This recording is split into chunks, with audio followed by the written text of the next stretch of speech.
Folks, guess what week it is? It is the week of the Red River Rivalry. Um, Folks, it's about to get real active today. If you guys don't understand, you got myself, you got Steven from Fanatic Perspective on, Jay Smith from Unfair Sports, waiting on Chris with a K. You know, he always late. That's just how Chris rolls. And we got a special guest too, man. He goes by the name of Blaze Hayes. Go ahead, Blaze, man. Go ahead and show yourself, man. Oh, yes, there he is. We got the moderator today of the panel, my boy Blaze Hayes, Tyler Hayes. Blaze Hayes in the building. Blaze Hayes. Blaze Hayes in the building. You see him with the mullet. Blaze Hayes in the building. You see him with the glasses on like a Big 12 ref because they don't see a damn thing. Yeah, I'm blind as shit because I ref the Big 12. What's up, guys?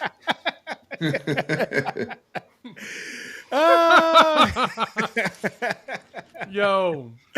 Oh, man. Oh, my God. Well, hey, guys. Usually we talk about the previous games of the SEC.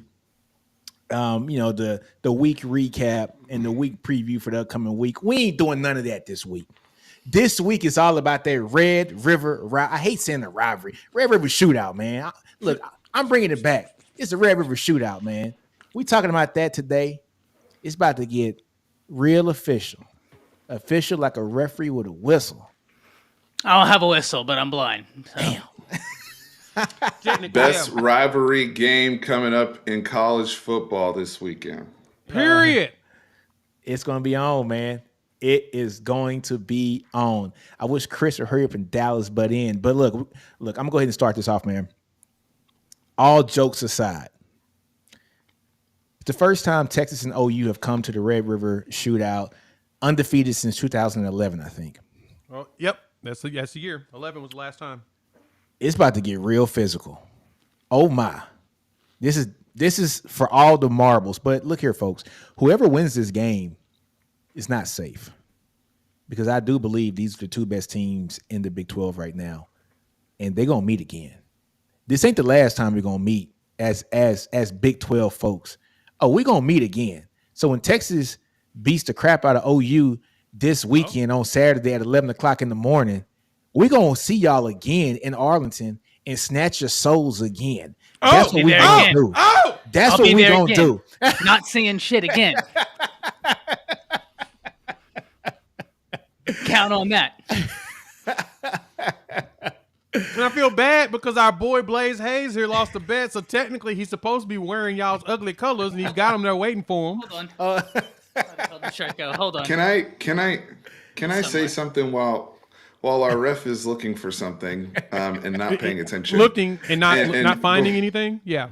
Right. And before we allow Jay to retort, I do want to say this. Jay, I listened to you on the podcast last night. Great job. I thought you were very very astute as always, and I was very impressed with the OU discussion regarding this game.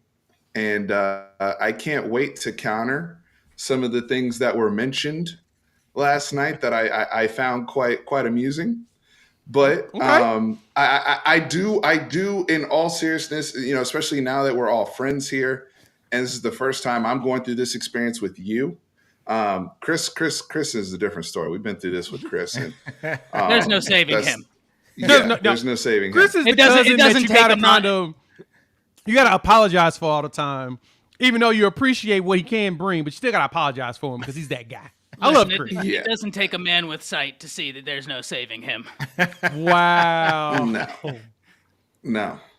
So I do want to hear what Jay has to say though. I mean, it was he had so many riveting thoughts. Go ahead, yesterday. Jay. I did. Enlighten me, Jay. I didn't get to hear it. Enlighten me. Yeah, so the biggest thing was I just want to say Texas sucks. Hate your guts. Because it's Hate Texas week. But no, on a serious note, I'll have my video preparing for the game, and I'm going to be honest, and I'm going to keep it a buck. It'll be unbiased, and I give props. And, before I dive into the meat and potatoes of what I talked about on the podcast, Stephen heard this, my score prediction for the game is 28-24, but I don't know which way. I picked my heart. Oh no. I Say picked it with my your heart. chest. Say it with your chest. I did. I picked my heart. But honestly, I said it can't go both ways. Because I come into everything with the unbiased. I come with the pensive approach. I'm truly unbiased on it, on purpose. AJ. Because I just love the game. But at the same time. AJ, I'm going to stop you right now. Hey, Steven, when you say 28-24, I don't know who's going to win, that means you don't got no confidence in your school. Lies on the internet. You don't got no confidence in your school. Lies on the internet. Texas 34-24. I said it with my chest. Texas 34-24. What you say with your chest did? I'm saying this though. Because the only thing that I don't have confidence in is this run game, and we still got questions. Ooh, and guess what? That's legit. Guess what? What's the strength of that Texas defense? The run. That hell of a defensive line. You're right. Yeah, y'all can stop the run all you want. That's the thing about it. We can't run, so we're going to pass it anyway. I'm not concerned. So anyway, back to what Steven was talking about as he wanted to call me out and try to blast me in front of people, in front of public. He's trying to blast me in front of company, knowing that we in mixed company. We got 5 different stream accounts going at once, and Steven over here attacking your boy with some little bitty needles on the side. Like, Jay, you were so articulate. I appreciate the way you spoke. This man was trying to attack me. But no, this is what I said. That Alabama win was good. Very good. Y'all play backup quarterbacks the rest of those games this season. And y'all played scrubs the rest. Y'all played Cincinnati and scored 20 points. 20 points. He had a 20-piece against Cincinnati. Cincinnati is arguably the best defensive line in the Big 12. But you scored a 20-piece against Cincinnati. I'm telling you now. You scored a 20-piece. Arguably the best defensive line in the Big 12. I know. They're not a bad team. They have arguably the best defensive line. Now, at the same time, there's no excuse on it. Cincinnati. We should have went ahead and just put full throttle on it, but it looked like we was out there playing with ourselves. We was playing without food. And Steven heard me say it this. This is the problem that I've said about Texas. Y'all do the same thing. Here we go. You play with your food. You play with your food against Wyoming. They had a backup quarterback, and it was 10-10 going into the fourth quarter. You were playing with your food. You played with your food against Rice. You was out there. The game was a lot closer than it should have been, but what was y'all doing? Playing with your food. But then he was like, you know what? Let me turn this bad boy on and go. We did the same thing. We did that against Iowa State. We did that against SMU. Technically, we did that against Cincinnati. We was playing with our food, knowing good and well we shouldn't have been playing with our food. 20 points, though. You could play with your food and still put up 35. I mean, I'm just saying. Saying. You could play with your food and still put up 35. I mean, we play without we still have a higher average right now. So I mean, Arkansas State. Arkansas State. Guess what we did? Guess what we did? Look what you did we against destroyed SMU. the teams that are on our schedule that we were supposed to destroy. 28-11. Now, Nick, you got to give me this, though. Go ahead. You got to give me this, though. We did play Cincinnati in Cincinnati. Here we go. With your mark in the stands. Am I wrong? What the hell that got to do with it? Have you not seen the Big 12? We got a Big 12 ref here. Do you not see what they look like? Yeah. Hey, they don't. Hey, look. Hey, what are you trying to say, man? 20 points. He's going. What are you trying to say? He's going with the calls. He's going with the calls in that Cincinnati, or lack thereof, in some cases. But there's a very questionable pass interference call. I didn't see one missed in the end call. zone. Oh, here you go. Here you go. But I didn't see one missed call. Oh, Jay. Well. Jay, what invalid points have these two been making? Okay, Nick. You know what they doing. You ain't talking noise. Nobody cares about seeing y'all tonight, baby. It's about that boomer soda. They're trying to question my professionalism. Look. We got a $5 super chat. Look, shout out to Steven. Love the content, but can't wait till Saturday. Y'all may be underestimating us a bit. We ain't underestimating y'all. Yes, you are. Because Olamide, better than y'all. Olamide, thank you. Steven constantly shows his ignorance about OU football. He constantly shows his ignorance about simple things. Ty Hayes, not this, whoever this is on this screen. Ty Hayes this is always Blaze talks Hayes. about our Big 12 referee, but no, excuse me, my friend. Okay, I sound like Stephen A. My friend, Ty Hayes, always talks about the sins of the father right? And he's been going toe to toe with a lot of people going at Sark about, well, you can't blame him for what he inherited. I saw Steven post a tweet that talked about, well, you guys gave up 48 points and 49 points to Sark and this and that, and people were like, dude, what the hell are you talking about? So first off, Alex Grinch, that's enough said right there. Alex Grinch didn't. Hold on, Alex Grinch wasn't the defensive coordinator last year. He was the defensive coordinator when the 48 points were scored. So please stop playing. Hold on, last year he had his players. Hold on, Nino. Oh, he's saying 48, not the 49 Nino. last year. I'm sorry. Nino, not bad. I want Chris. I want Chris to make his point. I want Chris to make his point uninterrupted. I just want the opportunity to be uninterrupted when I get to cook. You can be uninterrupted. And I want to say this. Okay? I want to say this. I want to say this real quick. Olamide, thank you. He's an OU fan. Appreciate the support, brother. I'll get to you in a little bit. And I have something for you too. Chris, go ahead and talk about what I tweeted since it was ignorant. It was very ignorant. I remember that. I got that noted. It was ignorant what I said. Ignorant simply because, Steven, first off, it's a lot of loser talk on half of it because you're talking about a loss, an epic loss. I don't care.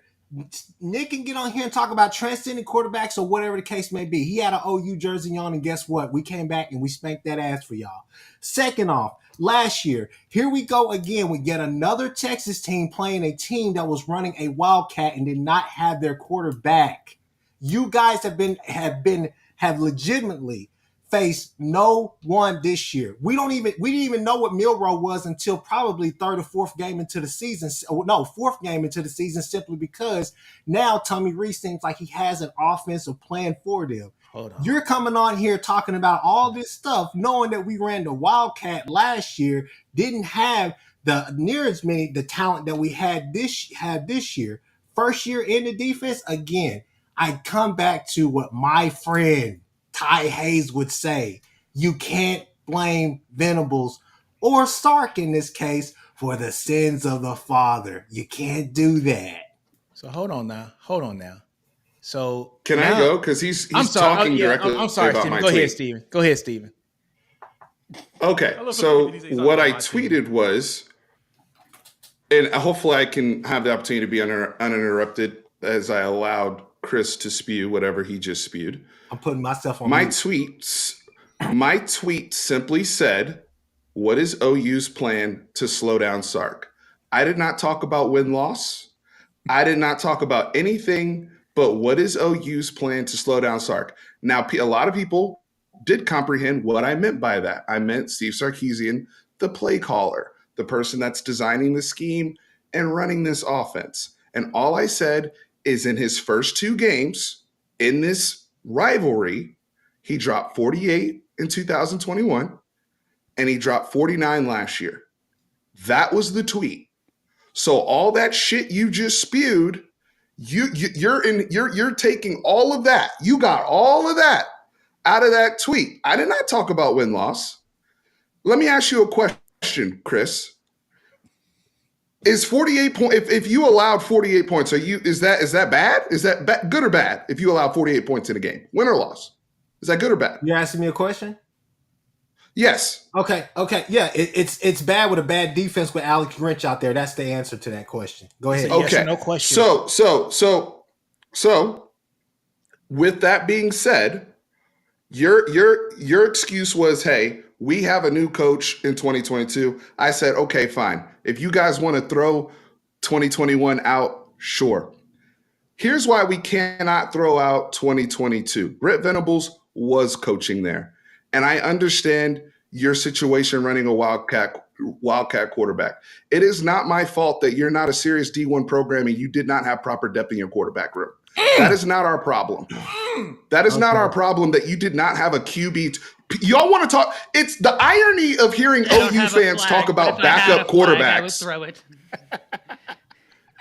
The irony to hear OU fans talk about backup quarterbacks when they did not have a backup quarterback last year. It's hilarious.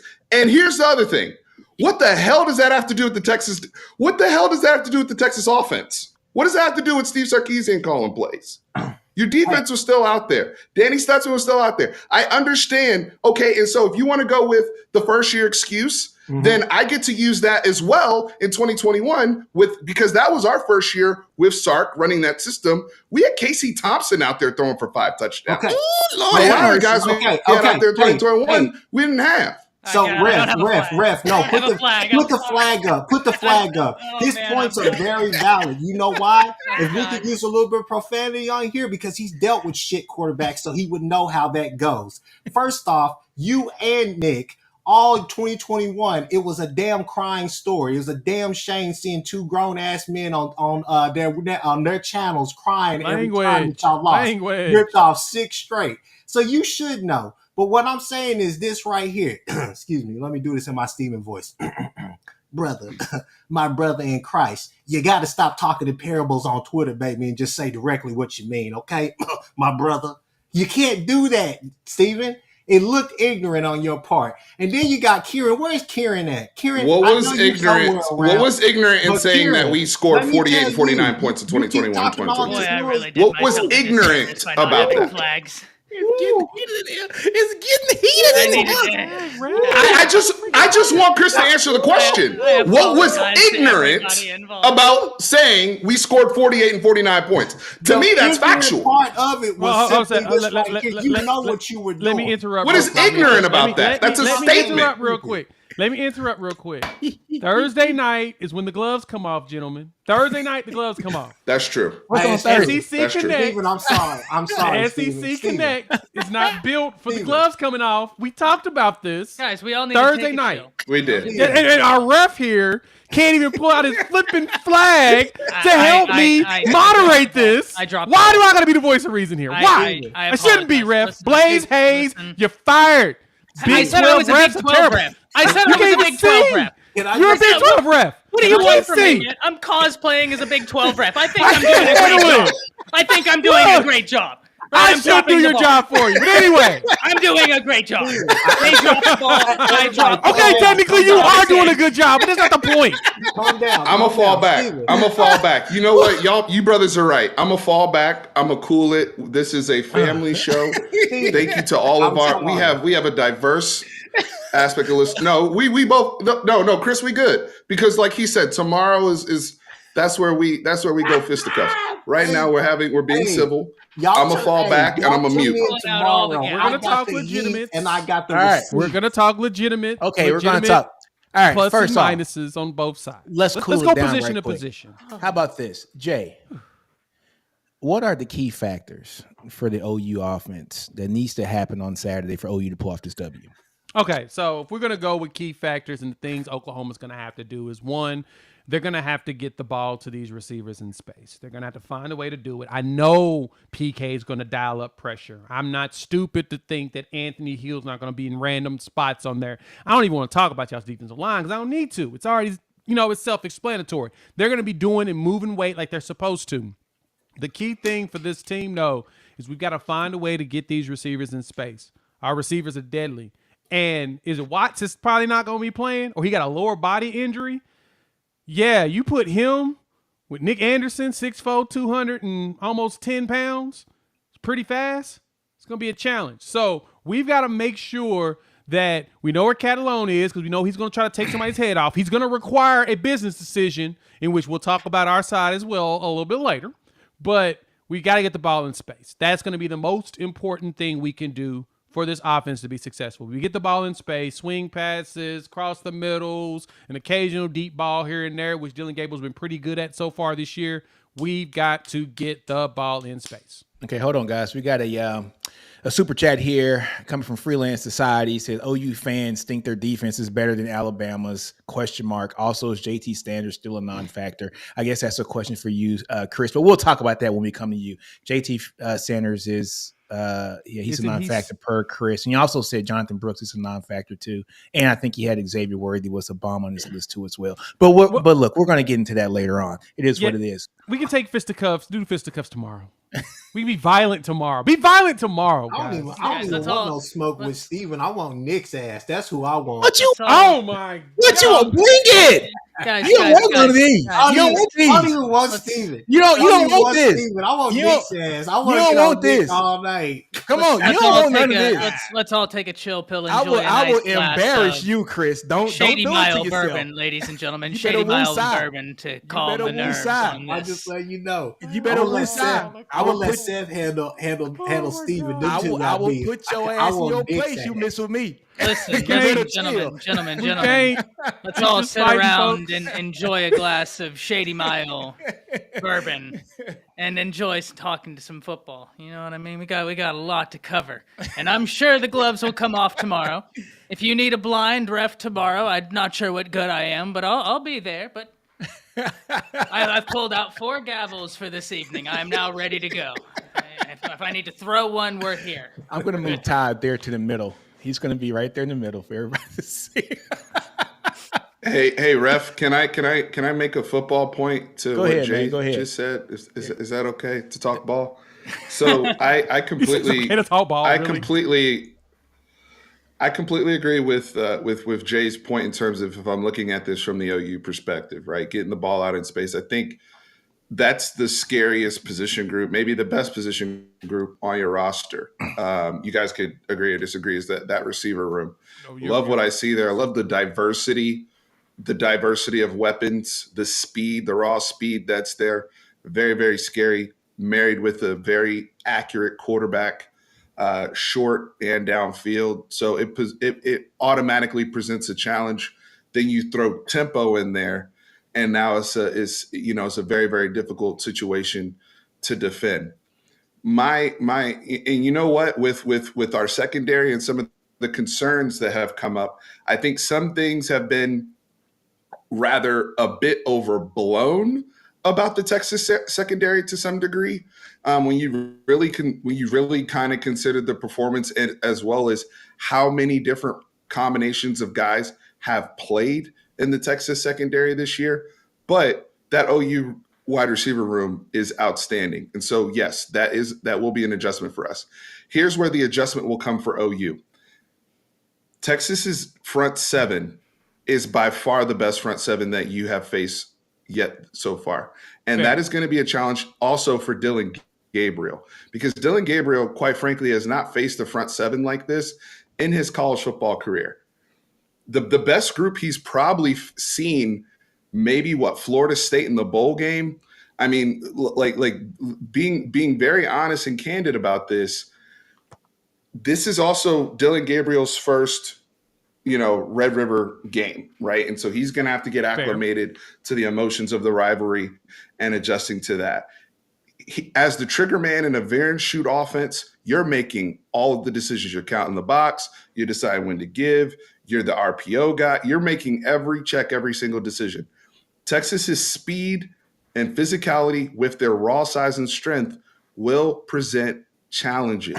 And that is one of the best ways you can disrupt speed and timing, right, on the outside. So I think that's going to be a very interesting matchup is what I'm saying here, right? Nope. To see if how those two things kind of, go against each other. And as a football fan, I'm excited to see it play out. That's what I want to add. Let me rebuttal real quick on that. And you made a great point there. This will be the best front seven that he's seen because Florida State really had a front six when we played against them. They didn't really have the full seven.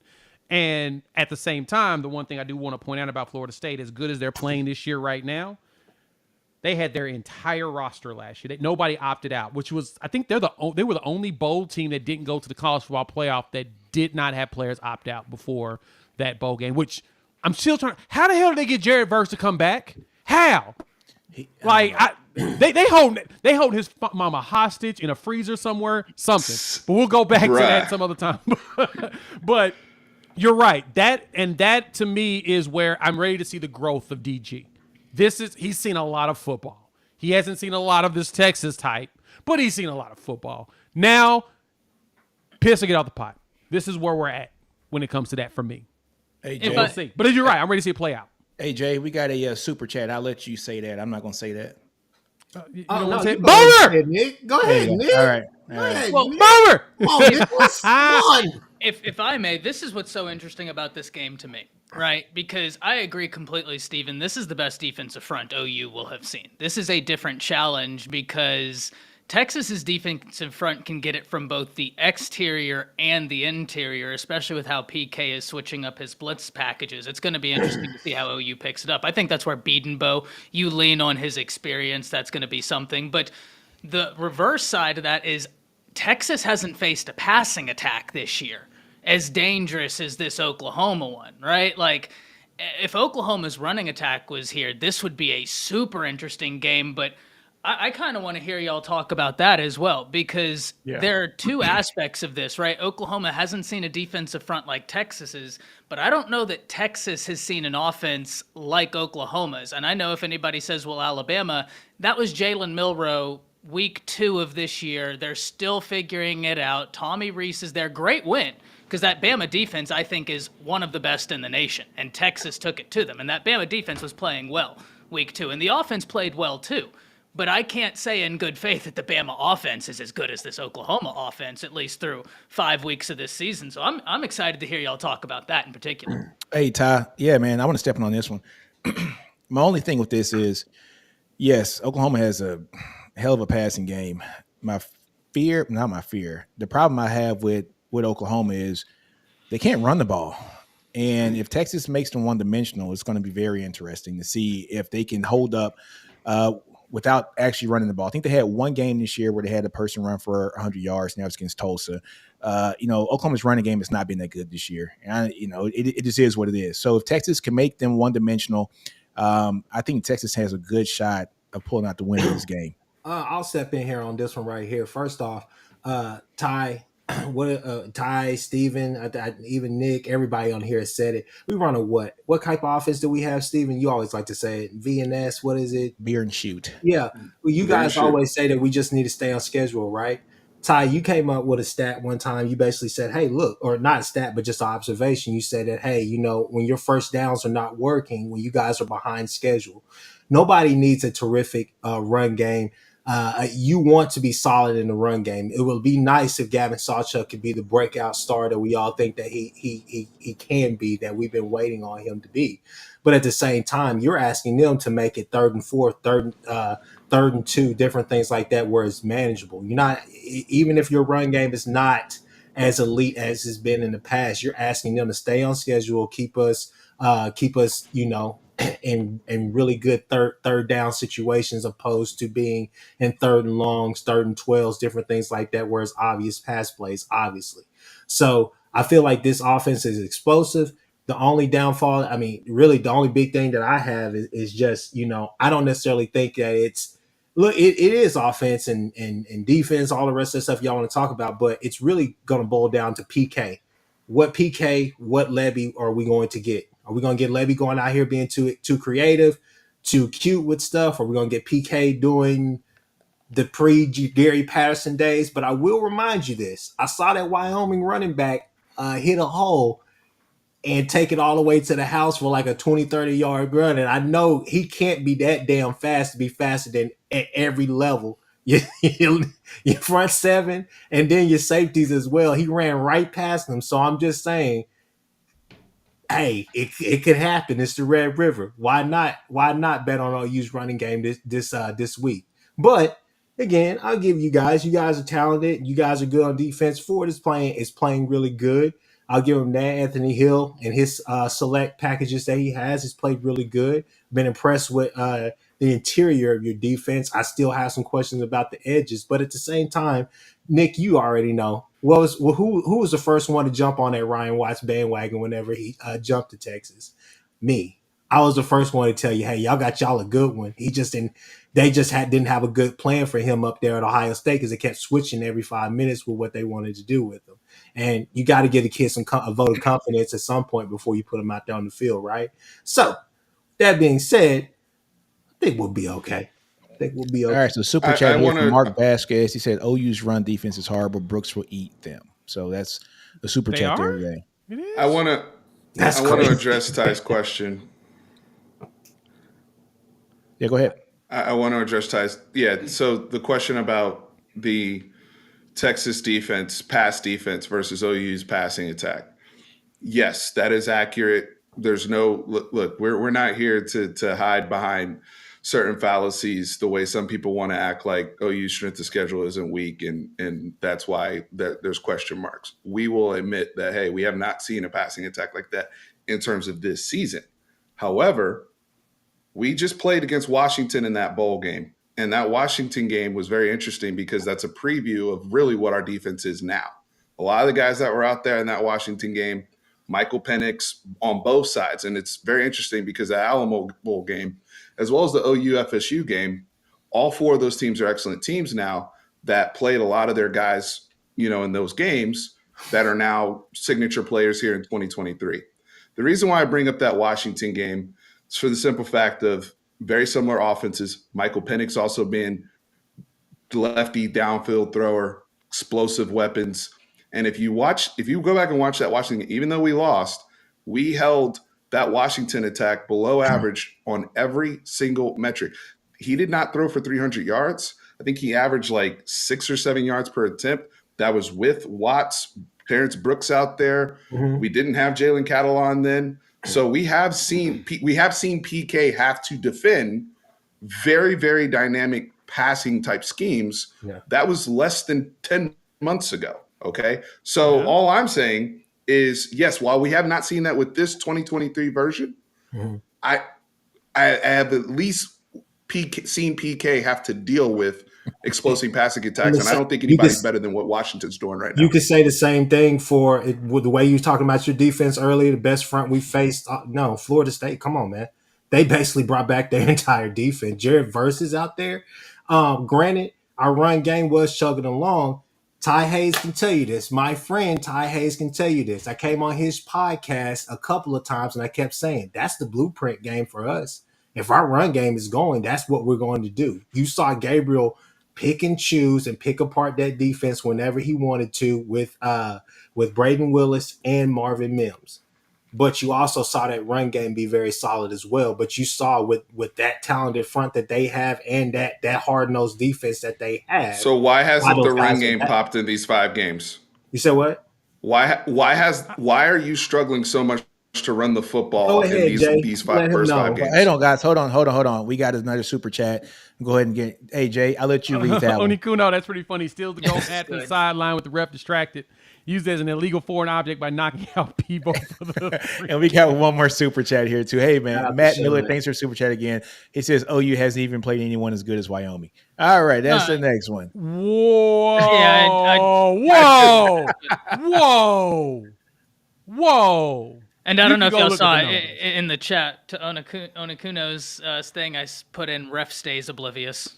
And ref stays oblivious. Yep. As we can see, Didn't see Blaze anything. Hayes, the ref, the Big 12 ref, isn't paying attention at all whatsoever to that one. Nope. So yeah, we're good on that. But no, that's funny. Not as good as Wyoming. That's hilarious. I think that's comical. Now I say Wyoming with their starting quarterback. Hell yeah. But y'all didn't see their starting quarterback. That dude's only played one game. That's Yeah. just y'all. They held Peasley out for safety purposes because Yeah. they knew what would happen if he had played in that game. It's kind of, I mean, fair, but anyway. It's kinda- you asked That's- about that's run the game. truth. no, it's the truth. That's the truth. I'm Yeah. not even Coach said BSing. we need him to win the conference. They basically Which set makes him down sense. so he wouldn't get his ass whooped. Well, I mean, I'm not even discounting that because it's hilarious that he would be dumb enough to say that out in public. But I digress. But I will say, at least Wyoming is the only opponent. I think between the two schools, they're the only opponent that is not a Power 5 that has won against a Power 5. I don't think anybody that you play to beat a Power 5 opponent. Boy, yet, have they? stop playing. wait. Man, come on. Are we seriously counting any of these Big 12 teams? Hey man, I don't have flags, man. What do you Hey want from me? Chris, has Cincinnati beat a Power 5 opponent yet? That ain't the point. It's the point. I'm asking the question. Have they beat a Power 5 opponent yet? Okay. They What? did. I'm sorry. They beat Pitt. Yes, they did. They beat Pitt. They In Pitt. beat Pitt. So They in beat Pitt. They On beat the Pitt. road. That's They not beat Pitt the point. on the Okay, I'll road. give them that. I'll give them that. They Nobody beat cares Pitt. about Texas. I want to hear Jay's answer to the run game question Yeah, and let's talk why about this run you're game. struggling to run the football against all these And teams. this is legitimate.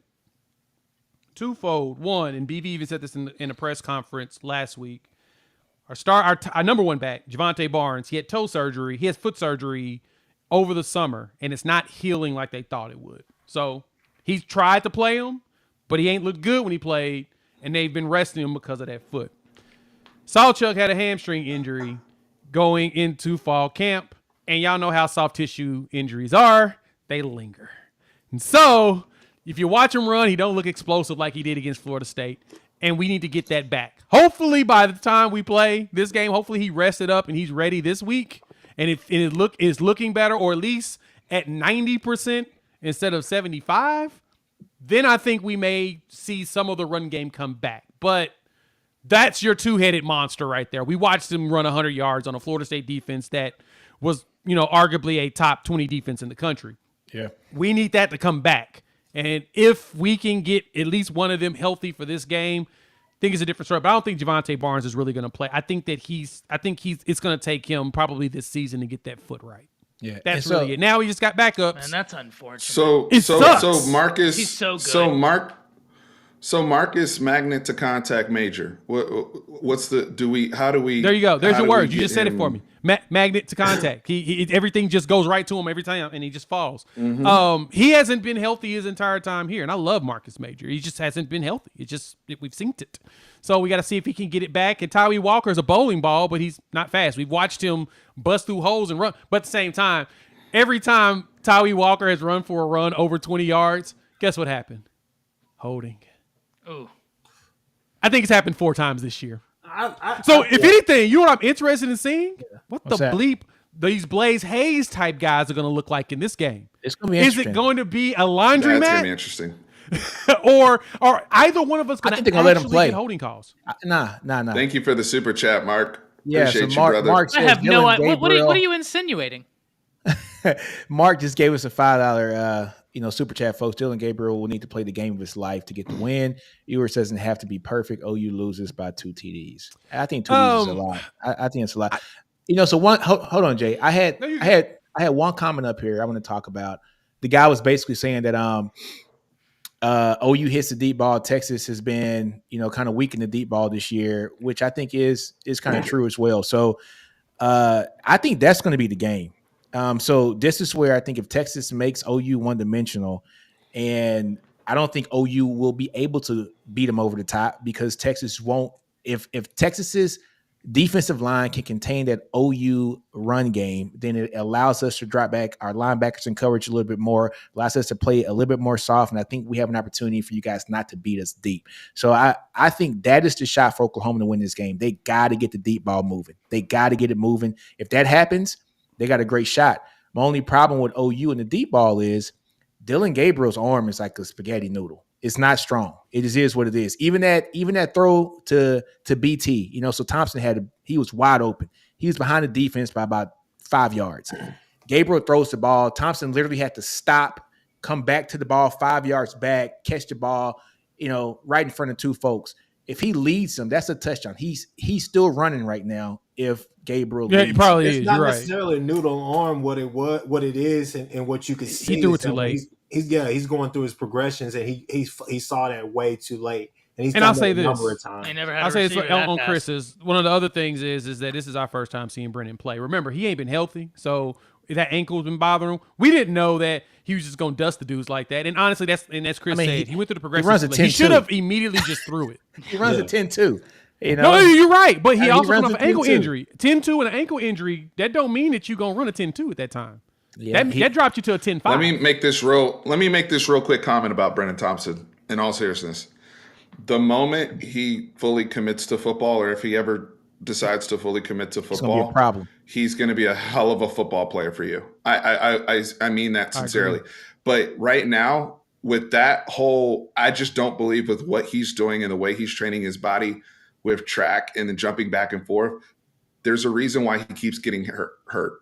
And you can see it with the way he runs, and you can see it with the way he falls. Yeah. I'm just telling you right now, if he ever really focuses 100%, watch out. But we got to. I would like to see him move over to football full time. If that's what his end game is. Now, if he just wants to enjoy college and he doesn't have future plans beyond that. And I don't want to take away what kids love, but I mean that from, Texas OU aside. I'm just saying what's best for the kid. I think if Brennan wants a long-term future, he needs to focus on football and train his body as He's such. an eighth stringer. Yeah. Hey, so Steven Houston just said if Texas doesn't hit multiple deep balls, I think he meant to say if OU doesn't hit multiple deep balls, they will get blown out. They can't run the ball, and Gabriel is inconsistent. So yeah, I'm pretty sure he meant to say OU. Yeah. So Steven's one of you My guys too, question right? is can y'all hit on the deep ball? Hell, because you already know if What's Worthy up? dropped one, he gonna drop another one. Worthy had a hey. I want to talk about injuries so far this year. The man's playing with a broken hand last year.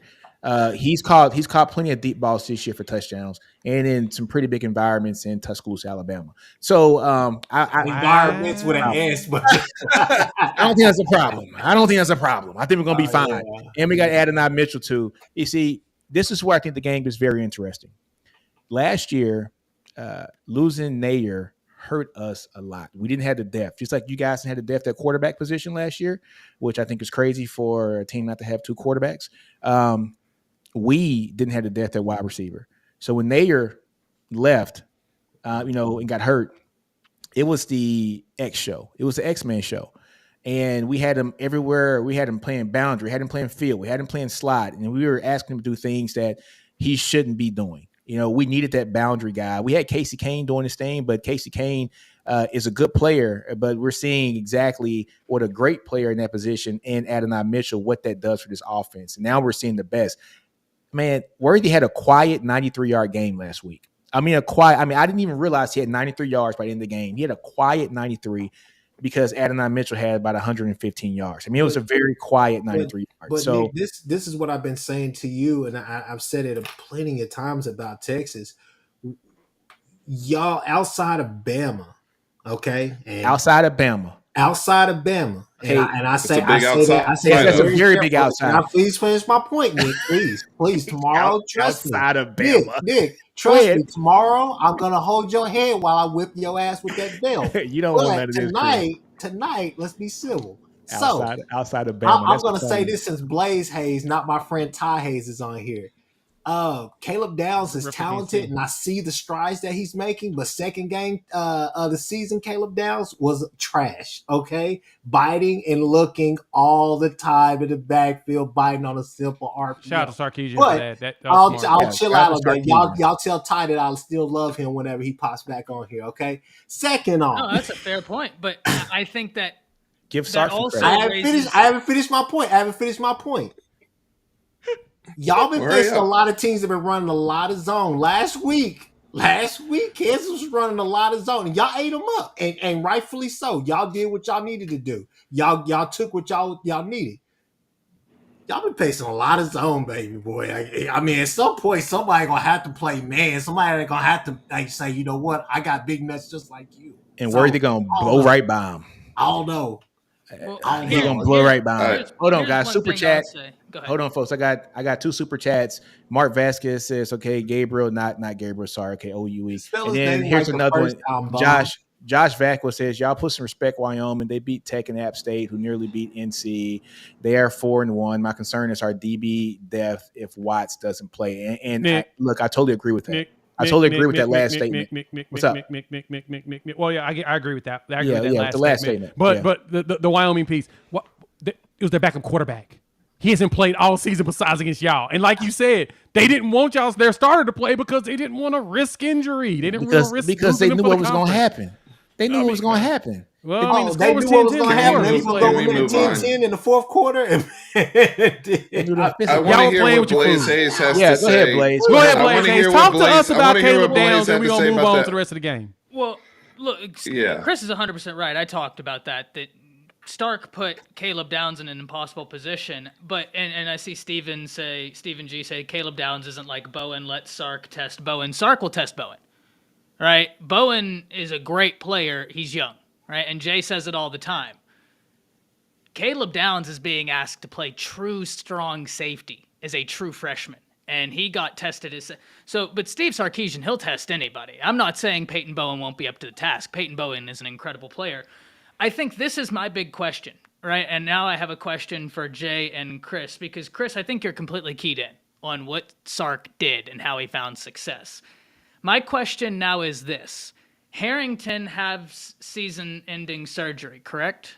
Yeah. Who's going to be playing that cheetah position? Because that's where Steve Sarkisian is going to be looking. And as much as I like McCullough's great in stopping the run. But you already know Steve Sarkisian will put Worthy in motion and get Jonte Cook or Xavier Worthy manned up against Deshaun McCullough, and it'll be go. And like I said, I love Deshaun McCullough, but he's a young player. What's that cheetah position going to look like? Before we get to that, we got a super chat. Somebody dropped a whopper on us, right? Did they? Yeah. Hold on. I'm going Jesus. through all the. Whoa. I'll read it. on. I'll read it. Hey, Go ahead, boomers. read that. Hey, Boomer. appreciate it. It's my guy. Appreciate you, John. Texas will struggle in the red zone, and Burt only being at 64% kicker will be a problem. Can't wait to see all the signs on Saturday's game day, especially this one. Everything is bigger in Texas except their trophy case. Boomer. Swear Hey, to and- By the way, No, I'm hey. going to be there if you decide in your heart to make a sign for game day that says subscribe to Unfair Sports. I will bless you with something if I find you. I'm just going to put that out there right now. But Before I real pass quick- this to y'all to answer, I will say this. I do think Oklahoma's defense is going to shock a lot of people in this game in a good way. I think that they're going to show up and be much more stout than a lot of people are thinking. I'm just curious hearing from y'all on that cheetah position and what y'all think will be attacked there, right? I think there's a chance. Obviously, McCullough, and I think McCullough's still learning in position. Obviously, you've seen in the Cincinnati game a couple of woes or whatnot, but there's been times in space, Ty, where he's played incredible. But there's been times where obviously you can tell he's still learning the position. But I think you can stick Peyton Bowen there. We've seen Bowen at that cheetah position for a few weeks or whatnot. I think that it fits him at least right now, and it gives him a chance to be that Army Swiss knife that we want. I think at times you could possibly get away with putting Pearson there. Now Pearson would be the one that I would be mostly worried about because I know Pearson want to hit, but the coverage skills. Like Catalone. Yeah. Jay, I'll let you go ahead and jump on that one too. Yeah, but that was kind of the thing I was going to say about, like, we talked about Catalone before and how much of a hitter he likes to be. The problem is that he has a tendency of getting hurt because he hits hard. Reggie Pearson's the same dude for us, and we watched what Reggie did against y'all when he played for Tech. Big games is when he shows up, and he's really ready and jazzed up for this game because when he was at Tech last year playing against you all. But to answer your question, Ty, the thing about McCullough is that what makes him really tough, like, you can test him, but the issue is that he's 6'5", and he almost has like a 7-foot wingspan. So unless you're making him chase somebody, which I don't think that we will do that defensively, we would play it smart enough to have at least a bracket if we see Worthy go in motion in preparation for it. He's going to be really hard to throw over. Like, he's broken up some passes in coverage just because he's got dude's limbs.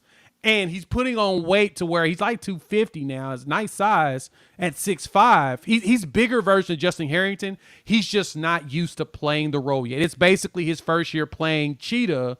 And that role is a very important and requires a lot of work. You know what I'm saying? So because of that, he's growing from that. Now that he's playing more, hopefully it clicks in this game. I'm going to be honest. If there's anything I am concerned about, is what Sark draws up to go at him as well as Kanik. Because Kanik is fast. I think he ran a 10-4 Makes fast 100. mistakes. Yeah. He's fast, but he goes the wrong way fast sometimes. Yep. So we need to make sure that he's going to the right spots, and he has his moments he'll go back and forth. So I'm excited about it. No, I love that answer. I was just genuinely curious. I hated to hear Harrington was out for this season. Dog, that broke my heart. Defense. Still pissed me off. I tell Jay every pod that we do, I'm like, just tell me that he's coming back. Thanks, Even Mark. if I it's know, a right? lie. Lie to me.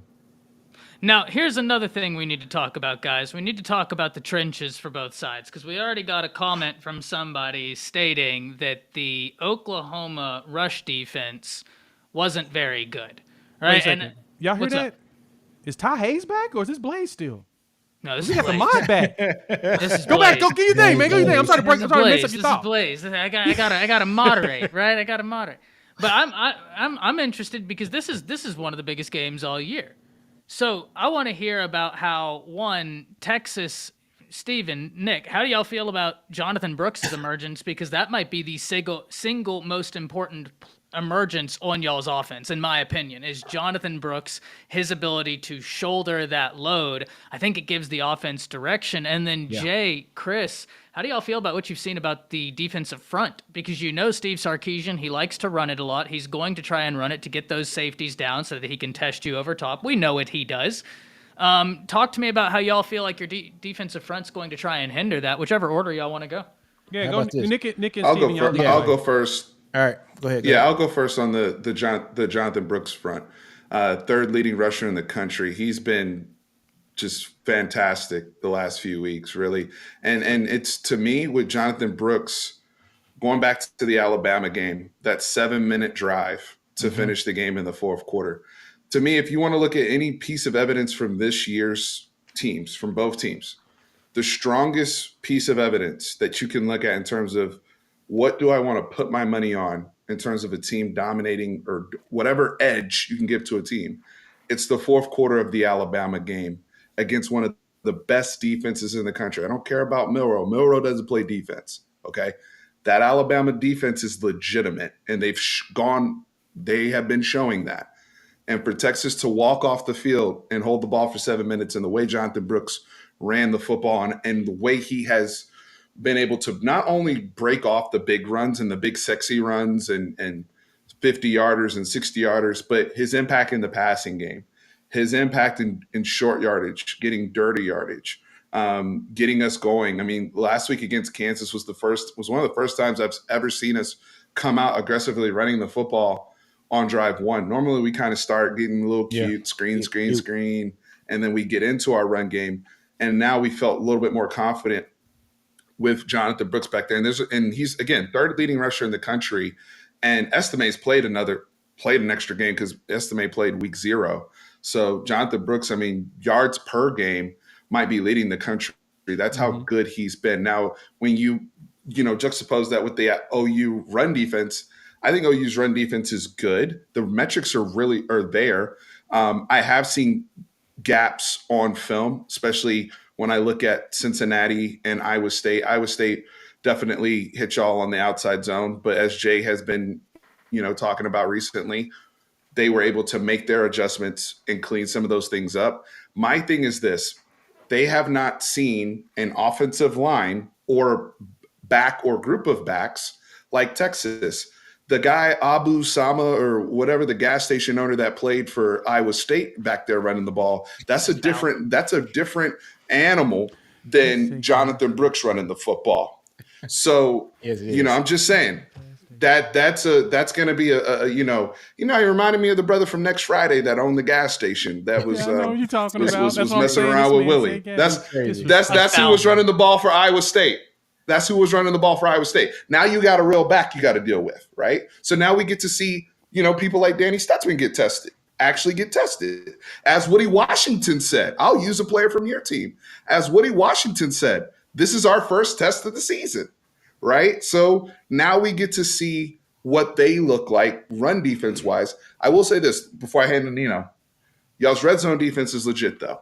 I will 100% give you your red zone defense. I love what y'all are doing down there, but we'll get to see. I'll pass it off. Yeah, look, I want to address this comment from Jeff CCR. He said Brooks played a good game. He played a good Kansas game. That's about it. Okay, so let's look. He didn't start the first 2 games. He had 52 yards and 57 yards. The third game, 164 yards, averaging 7.8 yards a carry. The game against Baylor, 106 yards, averaging 6 yards a carry. And then the game against Kansas, 217 yards, averaging 10.8 yards a carry. That's just not one good game, Jeff CCR. He's averaged over 8 yards per carry over the last 3 games. Yeah, and for the season, he's averaging 6.93 yards per carry with 596 yards. He's just not had just one good game. That's the culmination of a lot of games. So, anyways, let's go in and if I want to talk about Brooks, man, Brooks, look, I've said this previously. I think Chris has been on a couple of podcasts where I said that I thought that this Texas offense and the Texas running game.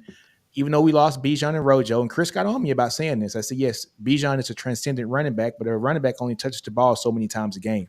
This offensive line is going to mature. They're going to get better this year, which they have. And I said that we were going to have this team is going to have comparable numbers this year as we did last year, even after Bijan and Rojo left. And Brooks has like 30 less yards this time this year than Bijan had last year, and he didn't even start 2 games.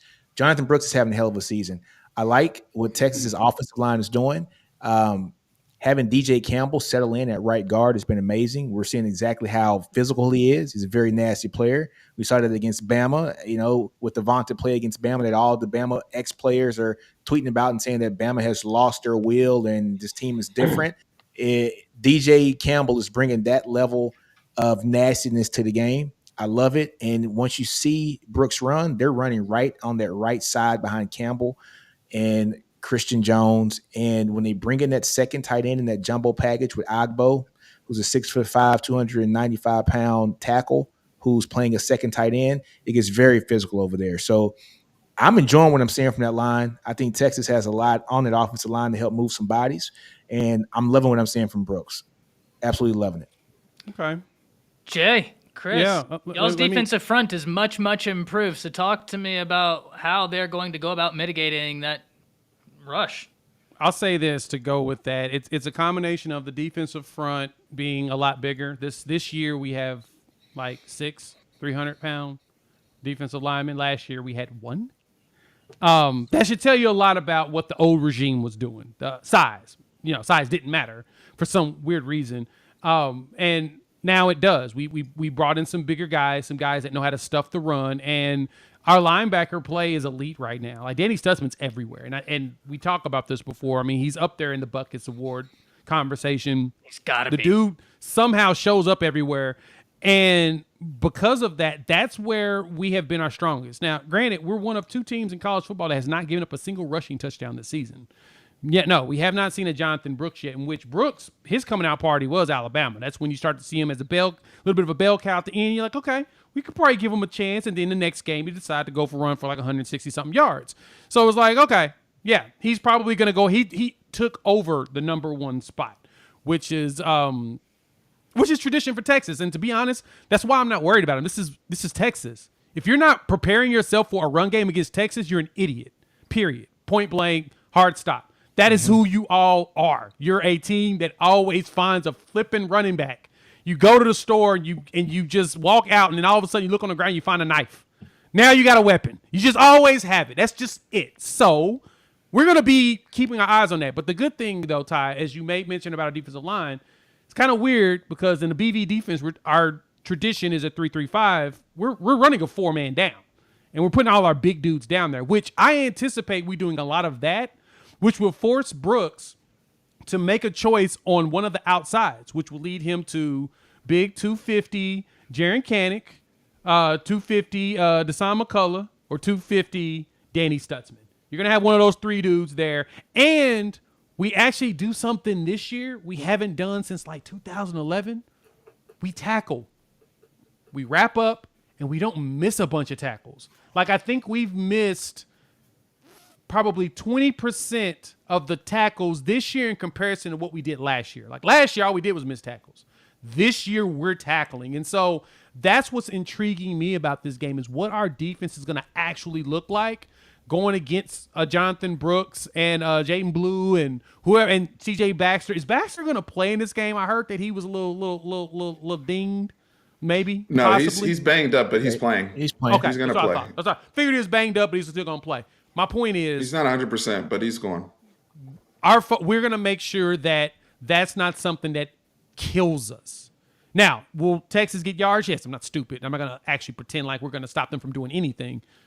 But we're going to fight. We're going to make Texas have to work for those yards. And as long as it's a slugfest that way, kind of like the old school games where you're really duking it out, it's going to be I expect this to be an instant classic. Let's just put it that way. Chris, I'll pass it to you now. You can go ahead with your hate.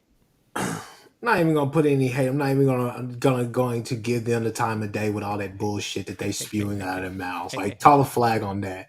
All I gotta say is this right here. I feel comfortable with what I've seen from Bothroyd, what I've seen from Trace Ford, what I've seen guys on our exterior.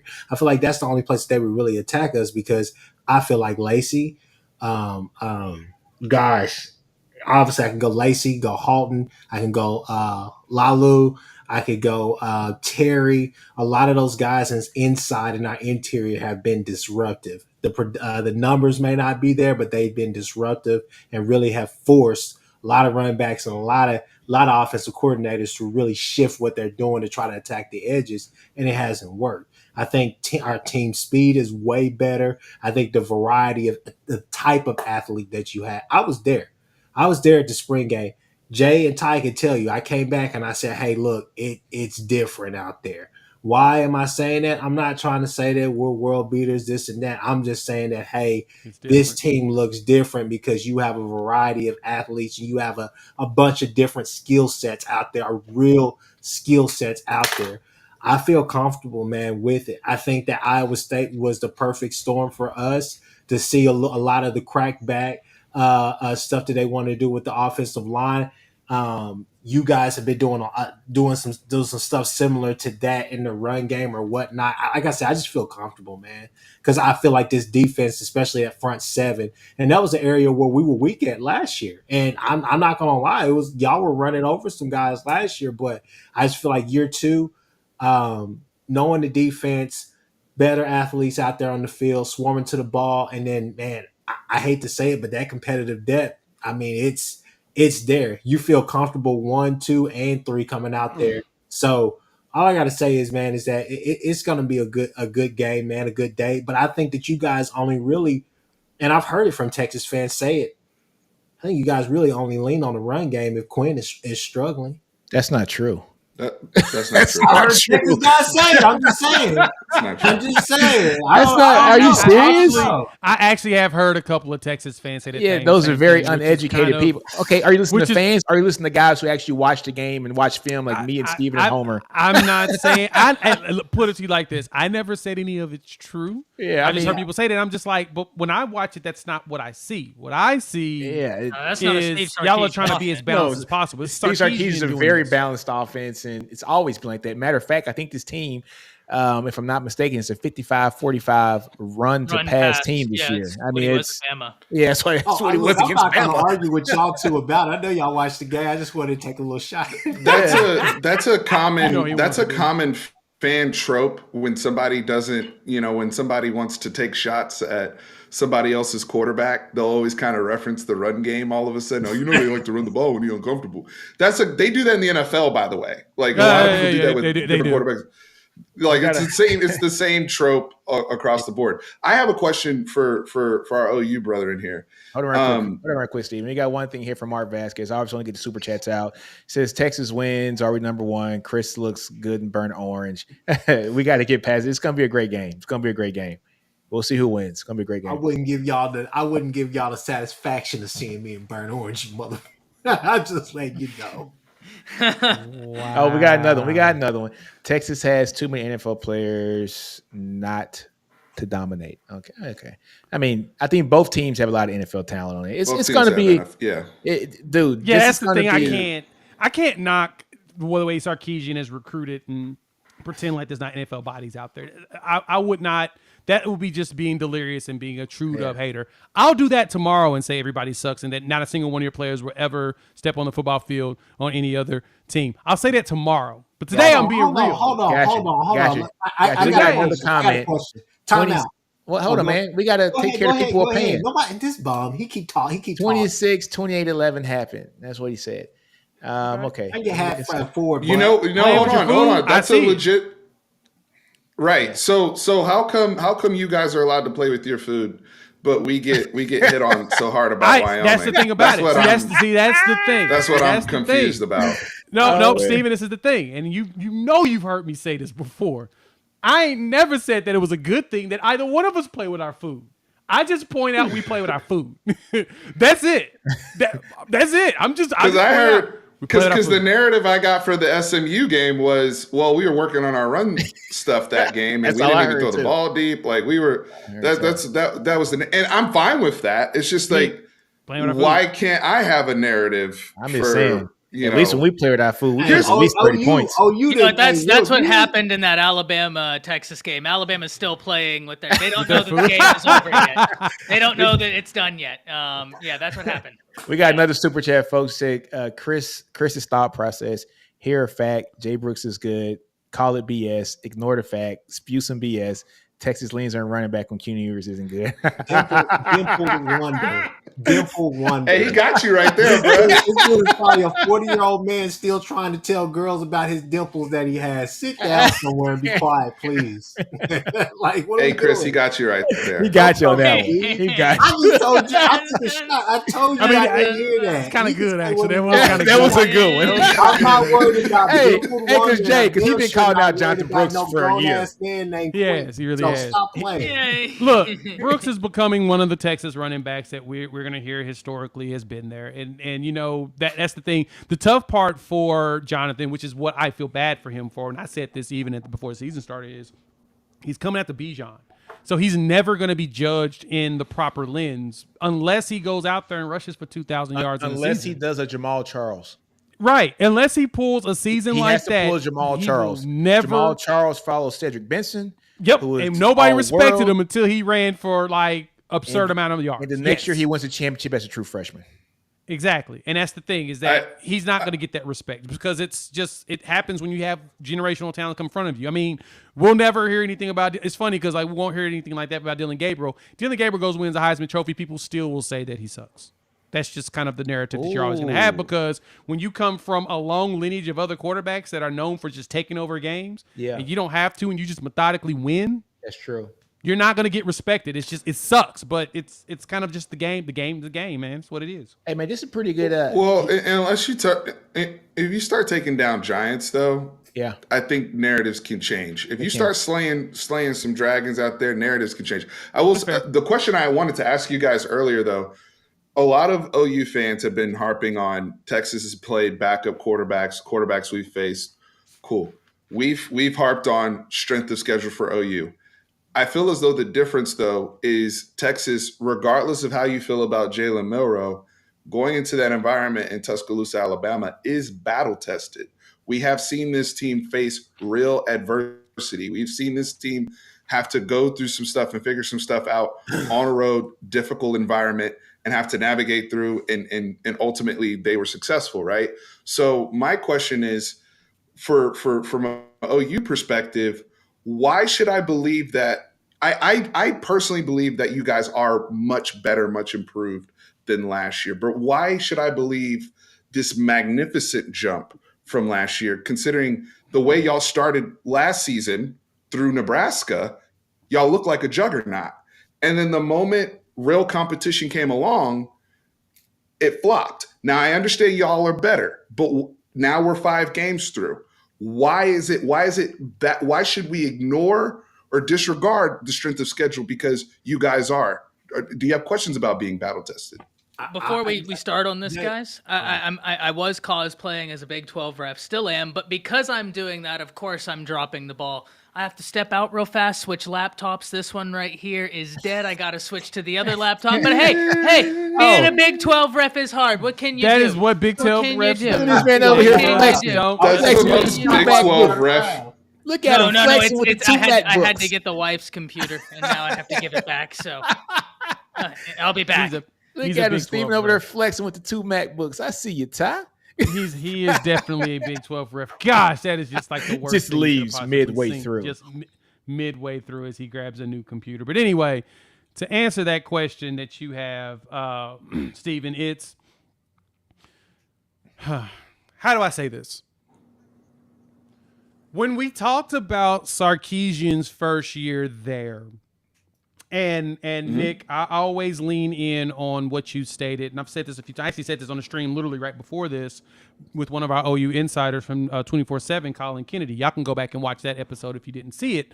But I talked about how Texas recruitment was always highly ranked, but they focused on the positions that they did need to focus on to win actual meaningful games long term.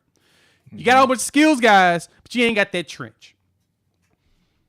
The thing about, and so when Sarkisian got in there, I was like, okay, he's gonna have a bad year, but we've seen Sarkisian as a head coach before. Running joke is 7-win Sark, but heck, he's winning 7 games. He's gonna get you there at least. The question is, can the players continue to move the needle forward to a larger 8, 9, 10, get you to a 10-win season? For Oklahoma, historically, we've seen Brent Venables go in to teams that have very spotty and bad defenses and flip them around. He started it off at Oklahoma when he got here the first time in 2000.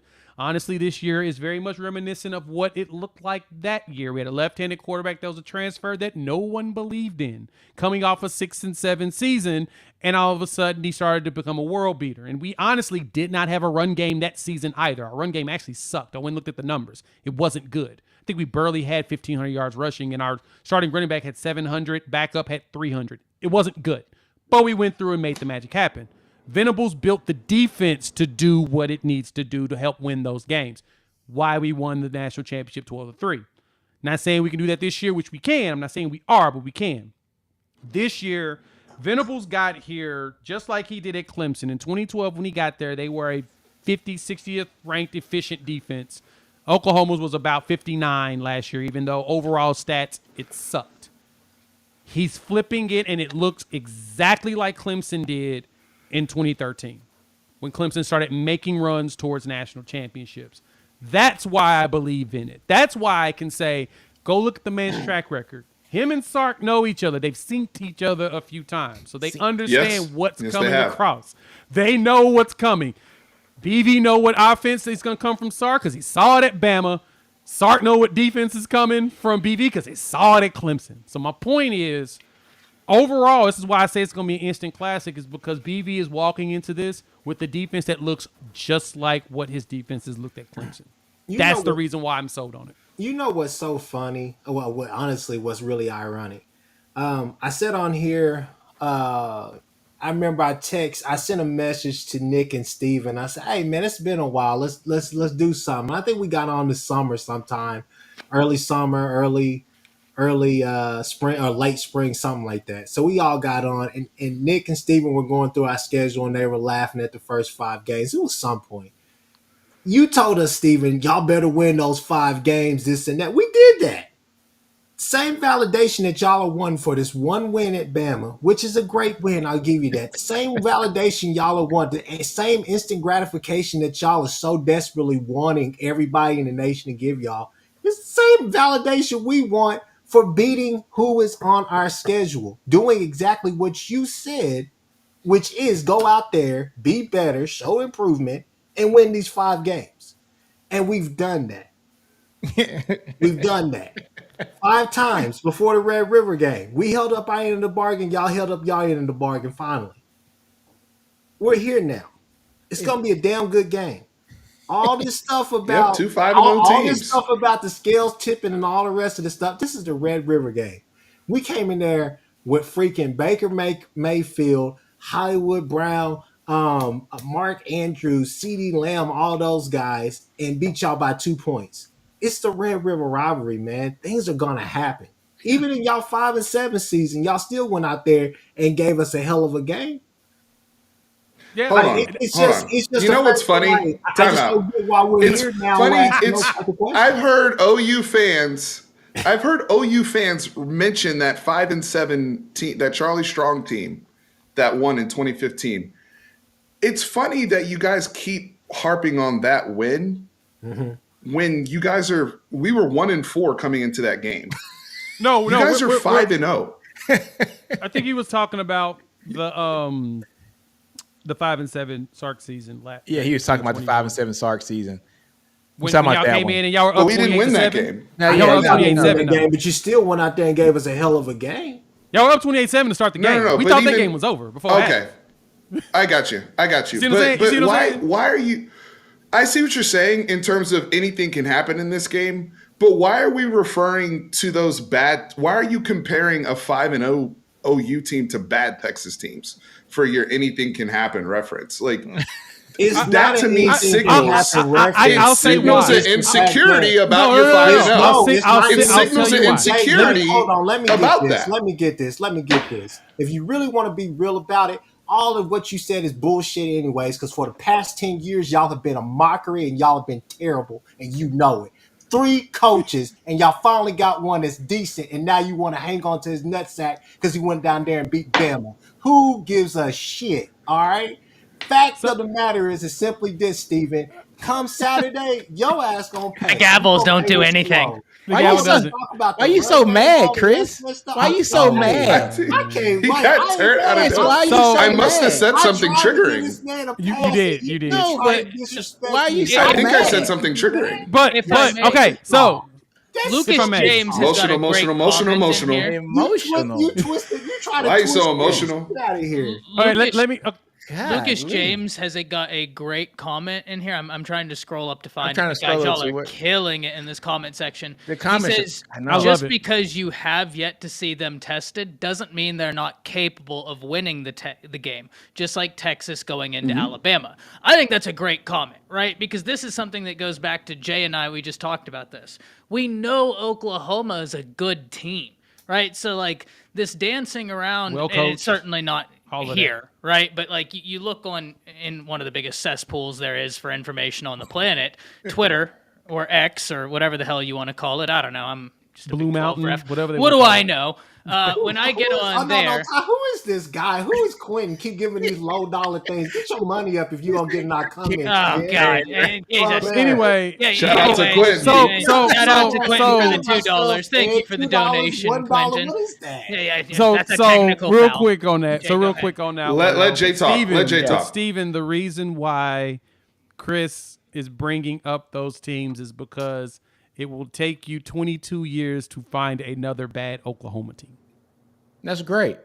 That's awesome. That's kind of the point. That was kind of the point. More so because when it comes to Red River, it don't matter. You can walk in 1-4. You can walk in 4-1. You're absolutely right. You can walk in 5-0. You can walk in 0-5. Somehow, something stupid gonna happen. Yeah.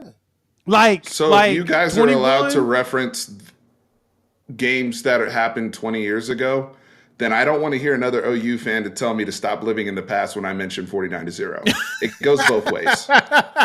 Hey, you can make. I've been told all week, stop living in the past. Stop That's living in the fine. past. But then I keep hearing, I give you that. Well, let's think about it, guys. Steven. Let's think about it, Steven. Let's think about it, hold on, Steven. another thing. Who are you talking to hear that though? Because I know you ain't heard. Listen to a logical person like myself that ain't literally said. no, I'm not enjoy it. talking about my friend Jay. Hey guys, hold on. I'm feel not like you're talking about attacking my me. articulate. Hey, we got another chat. Okay, God, calm this down. Let's calm this down. My boy Quentin. Jesus. Okay, Quentin. Now, I The see emotions you are out there, flying right baby. now. now I feel like Steven is He a said, don't come for me. Now I can hear you. Now I can hear you. That money talking a little bit. Get now. your Now I bread can up, hear sir. That's so messed up, Chris. That's you. Now I can hear That's you. so messed up. Thank you, Quentin, for the donation. Disregard. Now I couldn't Oh hear my you before. god. I'm so done with y'all. I just want y'all to know that I'm done with y'all. But that's a good point right there, Quint. I mean, that one that chat that just Yes, popped up about right there. Bama losing to Auburn. Yes. Hey, Hold on. Hey, we got another. Hey, we got another one. Hold on. We got another one. That's what I'm talking about. It said Steven. It said Steve. It said bro Steve and Nick got Chris to embarrass and say on the family show. Hey, Is what hey, it is. hey, There's hey, my hey, success. hey, that's a technical foul down there. That's a technical foul down there. I don't want to have to tell you again. That's uncalled for, sir. Pulling out that. I will say, right I now, will say though, in Ty all is struggling. We seriousness, got to leave him alone. It's kind of fair. It's kind of unfair to do. in that to all Ty. in He's all already seriousness though, it is a rivalry game, and for Texas now in terms of the mindset of the players, you cannot feel yourselves or feel overcome. You have to come into this game looking to kill, right? Yeah. And have that both teams, because look at Auburn, Georgia last week, right? And these things happen. And Ty brought up last week about weird things happen at Jordan Hare. Weird things do happen in the Cotton Bowl. That is right. But there's also trends that happen in the Cotton Bowl as well, especially when you look at the teams that typically come in with stronger line play, teams that typically run the football better. I think 18 out of the last 20 games have won the game. So there are certain things you can look at as well to say, hey, within this game, we can point to those elements that whatever the winning team did, those are keys to success. Those are keys to victory. We can talk about special teams in this game. Special teams have been huge in this game, whether it's big plays or horrible things that have happened. So, no, absolutely, that comment there about rivalry games is very, very valid. And I think that's why it's going to be a very competitive game on Saturday. I do believe that. Yeah, it is. It is. It's going to be very competitive. But like you said, though, man, special teams is what's kind of getting me about the Texas side. Texas special teams has usually been the most consistent unit over the past 2 years. Well, actually, over the past 3 years with Sark. But the last 2 weeks have been very alarming. 2 fumbles on punts, with Worthy and Whittington against Baylor. And then last week, we had the 2 missed field goals, from Bert Auburn. So those got to get cleaned up. Those are good teachable moments now after wins, but you can't bring that into the Cotton Bowl. You just can't do that. You got to be in your A game. That has to be in his A game.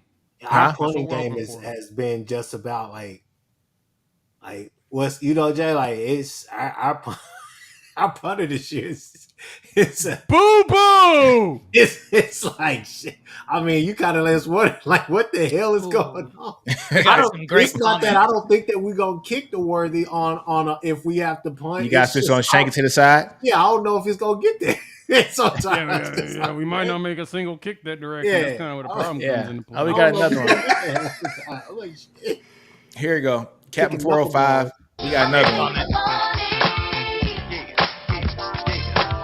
Thanks, Cap. All right, Captain says, if you go by the first 5 games, it's hard to say Texas isn't a better team, but we also don't know just how good this OU team can be yet, and it could be a lot better than most think. And I totally agree with that. Yeah, I agree with it. Look, folks. Captain was on the podcast with Jay yesterday, right? Was he? Is this who? Yeah. Captain 405. Yes, he was. Yeah. He was on the pod on the yes. Captain awesome. 405, great job on the podcast as well. A lot of great analytics and stats that he provided, and I believe he picked Texas to win the game, if I remember correctly. Steven, I hate you. I hate your guts today. I hate your guts right now, Steven. If y'all see me, great job. I can't. I love listening to him. These glasses. This guy. See, this guy. I love listening to him. Hey, but he don't never forget shit. Steven forgets nothing. Now, look, but it's a good comment, too. He said he agrees with Captain 405. OU is getting better every week and haven't got close to our potential yet. Still think we beat Texas 31-24. It's going to be a close game. I think OU has kind of met the potential on their offensive side of the ball. I think we've seen that. It's about playing a full 4 quarters, though, I think is what's the difference. I think Texas and OU have not – either team has not played a consistent 4-quarter game either way. Offense or defense. I think Texas did a pretty decent job in the second and third game, maybe for the defense side of the ball. But overall, Texas got ran on in the first 2 drives last week, and then they shut it down. But the Texas offense has been very, very lackluster in the first half. But they've come on as a second half team, which is something that we haven't seen, over the first 2 years with Sark. It's always been he would start off fast like against OU 2 years ago. And didn't adjust well, after halftime. This year, it's like he's starting off and he's trying to – Sark is like a boxer this year. He's has his first half. He's punching. He's jabbing, trying to figure out the guy. He's downloading information. Great analogy. And then once he downloads the information, it's like the second half he does his thing. I think OU is kind of doing the exact same thing. It's like you guys aren't starting off great in the first half. You guys are closing well in the second half. And the same thing for the defense as well. You guys' second half defense and our second half defense are outstanding. Yeah. You guys' second half offense and our second half offenses are outstanding. Somebody's defense is going to break on Saturday, and we're going to figure out whose defense is going to break. Somebody's defense has to break unless it's a stalemate and both defenses hold up and it's a 10-7 game. Look, folks, this could be a low-scoring game. I think. In which case, you highlight JB's comment. Oh, JB? Let me see. JB. I don't see JB's.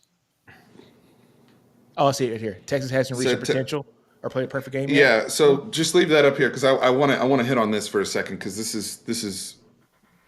But to your boxing analogy, I think that very much applies to the third down defense. Both teams. This was mentioned on the podcast that Jay was on yesterday. They both Texas 27% on third down defense. OU I think is also 27 or no Texas 26.9% and OU is 27% third down Dead even, defense. yeah. Basically That's even. elite. Yeah. Elite third down defense on both sides, right? Yeah, that's the Here's scary thing. part, man. And That's the anybody scary part. JB's comment right here is for anybody that follows me on our post game show right after the game. That's when I'm my hardest. That's when I'm my most critical. I'm emotional. May have had a few cocktails. Who knows? But that's when I'm my most critical of the team. Before I rewatch the tape, just looking at the performance, I have yet to give Texas an A for a whole game performance. They have not played A plus football at all. Even in the Alabama game, I said it then. They left a lot of meat on the bone. There were still a lot of execution issues. They did not play their cleanest brand of football. So until there's still upside there is if I'm looking at it in terms of I have my burnt orange colored glasses on and those, because one would say also on the flip side, 5 games in, you are what you are, Steve. 5 games in, if you're having execution problems, then you're a team that has some execution issues here and there. Yeah. 5 games in, if you're a second half team, then you're a second half team. Yeah. But I think there is upside legitimately, especially to this offense that we have seen started to ramp, especially with the run blocking. DJ Campbell coming along, as Nino mentioned earlier. He's coming There's really upside good here with Texas. All right, guys, we got another super chat from Hall of Fame College. Hey, man, shout out to Jay. He said, all love to these creators, superstars at the SEC Connect. Great show as always. OU 28-17. He said, book it. Jay. If I could jump in here, I'll say this right here, just to kind of piggyback off of Steven's comment. For OU, 3 things that I have seen from them this year. Okay. That's more money coming in too. Yeah, sorry, I'm coming down. Oh, go ahead. Go ahead. Go ahead with your comment. We'll read the money afterwards. All right. So simply this right here. My point being is this right here. I've seen 3 things from OU. I've seen one. I've seen us be mature enough to go win a game, a Cincinnati game that. Great comment, Captain. Nobody wanted us to win that game. You could hear it, and as much as I love Joel Klatt, you could hear it in his voice. You could hear it in Gus's voice. They thought it was going to be a better game, kind of a high-scoring game, kind of Cincinnati's, breaking out party to the Big 12. I've seen OU get better and smarter about a lot of the gadget plays, different things like that would kill us last year. A lot of those just, obviously trick plays, but really just the gadget stuff. Hold on, Chris. I'm sorry. I don't mean to interrupt you, but why would they think it's a introduction game to the Big 12 breakout game and they lost against Miami, Ohio the week before? I know that, but if you would have I'm trying to think. That don't make sense, Chris. That don't make sense, Chris. Can I comment on that, though? Can I comment on that real quick? That's a rivalry game, so I kind of give grace in games like that. Really, we talking about Miami. We talking about a Power 5 team facing a Group 5 team. All I'm saying is, wasn't they Group of 5 last year? But this supposed to be they were. No, but hold on. Cincinnati. Hold on. You're making my point. And here. UCF is not Big 12 ready. But you're making my point. You're making my point. They were a Group of 5 last year. So why are we saying, Cincinnati, they were a Group of 5 team. They're also a Group of 5 team that went to the college ball playoffs. A Group of 5 team. Here we they go. Went to the UCF playoffs. was fraudulent as well. All I'm saying is they went to the playoffs, though. All I'm saying, and to be honest, the reason why they lost to Alabama in that game is because me and Ty talk about it all the time. Nick Saban's not an idiot. He's not going to throw against Sauce Gardner in the other corner they had out there. Was a Kobe Bryant. He's going to run it down their freaking throat, and that's what he did. Yeah. He wasn't dumb. Oh yeah, that was the Brian Robinson game. Yeah, Brian Robinson went for 200 some yards. They didn't have the size. They didn't have the meat. Regardless, it was a road test. You passed that. Okay. All I'm saying is simply the same thing Steven is saying. I've seen improvement from my team, especially on the defensive side of the ball.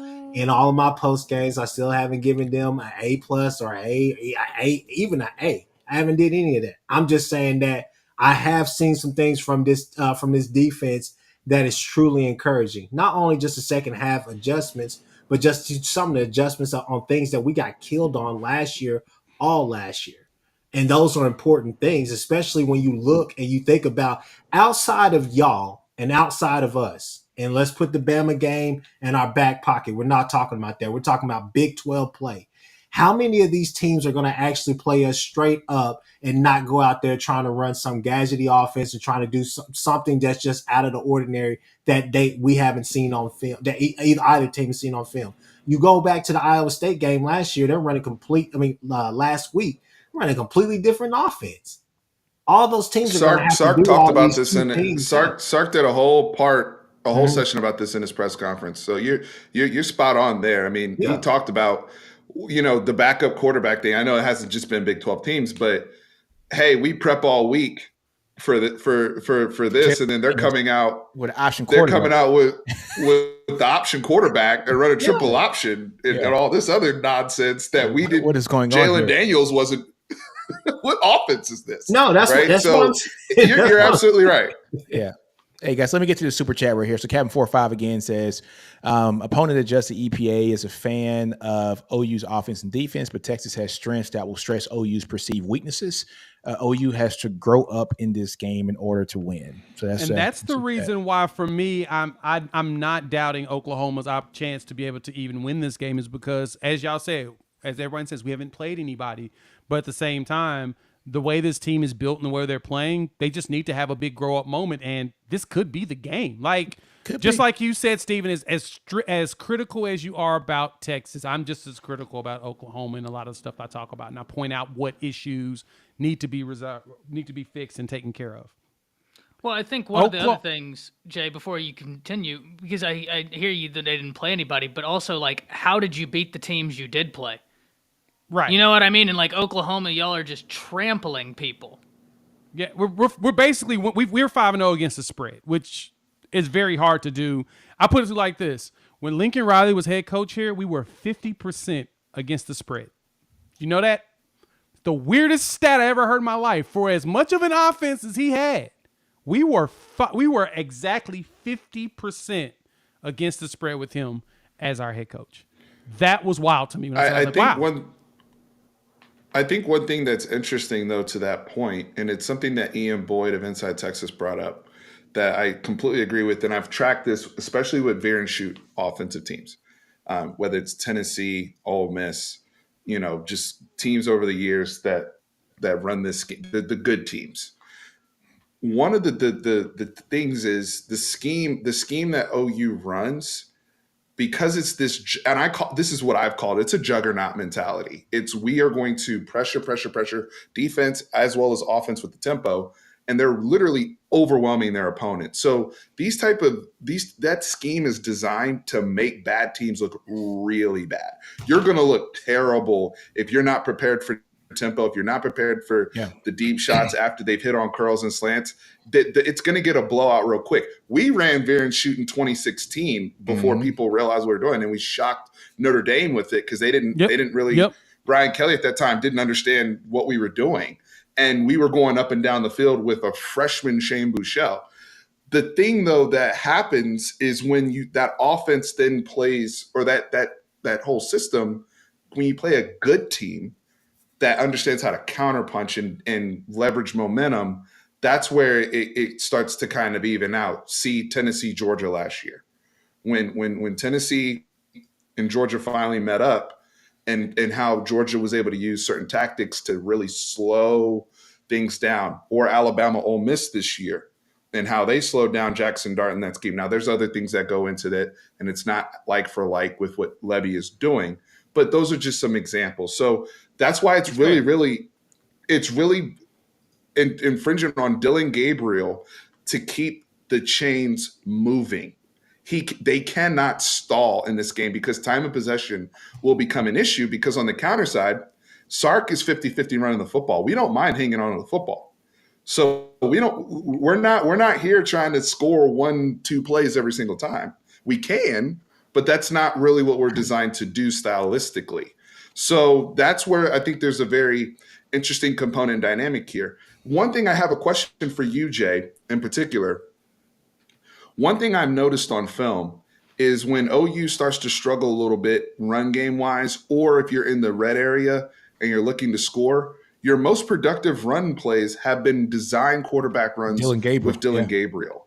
You guys have had a lot of success with that, whether it's picking up a quick first down or even, he trucked the kid against Iowa State last week. And it's great and everything. But when he meets a Jalen Catalon or Jalen Ford, like I'm looking at that as a Texas fan, I'm like, I kind of want him to run. But I'm just curious in terms of, his propensity to get injured, of how you feel about having to run him so much to generate rushing offense to keep the chains moving. Hey guys, hold on right quick. We got one more. We got two super chats want to get in. All right. So this is coming from Konana. He said, so OU's inability to run block backed by PFF and lack of yards after contact with their running backs really get exposed against our front four. They will become more one-dimensional real quick. Texas -6.5. We got another comment too from Oklahoma fan, $5 from Rob Edison. He says Texas finna learn. PJ about to have his way with Ewers. Boomer. Okay, that's another one. I just said Boomer. Jesus Christ, I said Boomer. Yes, that's what I'm talking about. I got that recorded now. I'm about to make a ringtone out of that. Hey, you gonna really answer him without saying the obvious? Well, if I could, I want to hit this real fast. The Captain 405, 1st and 10 is critical for OU's offense. Captain, thank you for the donation. Jay, Chris, what have I been telling y'all since December? That first down is just so important. Whenever I had people asking me on my channel, what was up with Oklahoma's offense last year? Like, they went from feast to famine so quickly. Mm-hmm. Every time I'd watch film, I'd just come back to every time they had a negative to a no result play on first down, it was alarming. The rate at which that drive didn't end up in points or ended up in an immediate 3 and out. Whereas if they got any sort of positive gain, meaning 3+ yards on first down, my goodness gracious, their positive play drive. I mean, it was night and day. First down. I love that comment by Captain. Because I mean, it's there in the film. Like it's right there. Love that comment. And to answer that question, and the question you have Steven on that twofold. One, Catalon is a hitter, but we also got Reggie Pearson. I don't know if you knew this, but Reggie played for Texas Tech. He put the hammer on He's Texas a headhunter. Players. He also leveled Dylan Gabriel in a game. So Dylan knows that y'all got a headhunter that's gonna do just the same thing that Reggie Pearson did to him as an opponent. So we're prepared for that. But Reggie Pearson, didn't he play against us when we had a backup quarterback, though? How come we never get that pass for the Texas Tech game? Based upon Brent Yermark just told us that the Big 12 runs through Lubbock. So it ain't us. It ain't us saying we that. didn't have our quarterback in the Texas Tech game. I can say that anyway, too. I know. I got it. Go ahead, Jay. I'm just messing. But anyway, I'm just messing. I know. You're right, because Brent Yermark said everything runs through Lubbock, and we're trying to figure out how the hell it's going to get to Lubbock. Because anyway, Dylan Gabriel running that RPO in a way actually kind of helps open some stuff up. Plus, at the same time, we got Jackson Arnold right behind him waiting in the wings. And so we've got a quarterback that's running offense similar to what we have, but needs to just do better with terminology. That's ready to go ahead and play in the SEC. Jay. And so we're not as concerned about it. DG's out there running around like Baker Mayfield used to, right? And that's what we're seeing out of him right now. He's building up that confidence. And so I actually like the fact that he'll go out there, get us 4 or 5 yards, get to the ground, or even, take a hitter here and make it happen. Because I feel like there's a certain portion of your Chris, do you need some Shady Mile to calm down, Chris? No, be quiet. Golly, Chris. I got a question for Jay. Shady Jay, Mile, are you coming on the show tomorrow? Is he possessed? Yeah, I'm going to come on the show so I can listen to you lose your mind. I can't Yes. do this. Are you coming on the show tomorrow? Yes, I'm going on there so I can listen to you lose your mind. Yes. No, you have you're not coming on the show with me and Seth. Me and Seth about to spit some real hard facts. I don't think you got that hard in you, baby. Because they sent me to take a shot. Who took a shot? Do you want the Chris? He just took a shot. Who took a shot? Why are you? Is this an OU on OU rant? I'm gonna. No, but hold on, Chris. Where is the shot? Red violence? Where is the shot? Y'all got the shot, Steven. What did you? What was the whole little tongue in cheek thing about the backup quarterback, this and that? I'm like, man, Jay, obvious point that It you was should a have pointed joke. out. It was a joke, Yeah, he Chris. wants to joke It was a around. He joke. taking a shot. That's a shot. That's a shot. Speaking no, of shots, brought to you by Shady we Mile not Bourbon, doing ladies and gentlemen. We're not doing that. Jay, you gonna let him Shady talk about Mile. Dylan Gabriel like that, like his Hey, Chris. quarterback Hey, ain't Chris. running out of them holes against Don't Kansas. say I'm not elite Act at like ad he gonna promos. be Chris. untouched the entire game. Hey, That Chris, boy you gonna acting get hurt. real. He ain't gonna get hurt out there. You acting real Right. sensitive and zesty right I now. ain't acting real sensitive. I'm just saying. You He acting didn't real do it. Turn zesty. up. You need Jay some of said that. nothing wrong. You need some of that zesty sauce from Burger King. That's how you Jay, acting No, right he now. needs some of this Tomorrow. Shady Mile. Hey, it's Shady gonna be a Mile, different ladies and ball gentlemen. game, ball, baby boy.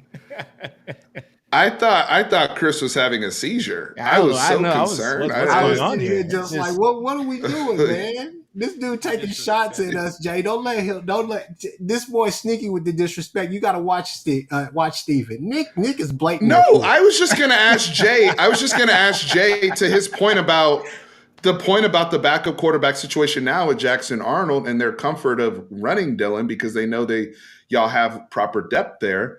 I think it's interesting because I know that there's a faction. I don't know how large this faction is in the OU fan base that already wants to see Jackson Arnold. I mean, so some people aren't going to mind. I'm like just, I said, just like I curious. said earlier, if Dylan Gabriel wins the Heisman, they're still going to say he sucks. That's just kind of how the game works when it comes to Gotcha. generational talents coming through a quarterback. But to answer your question, in which going even further back, when we talk about backup quarterbacks now, you're just asking us why we didn't have a backup quarterback when we played y'all last year, because like our coach came late and we couldn't get one really out the portal. Like the only one you guys, Dylan Gabriel, that will come. We tried to get Jackson Dart, and he was just like, "Nope, I want to go where I can start." And he went to Ole Miss to start. And didn't have so you're too saying good of a that? season. So Jay, you're saying that no quarterbacks ever in the portal believed in the system?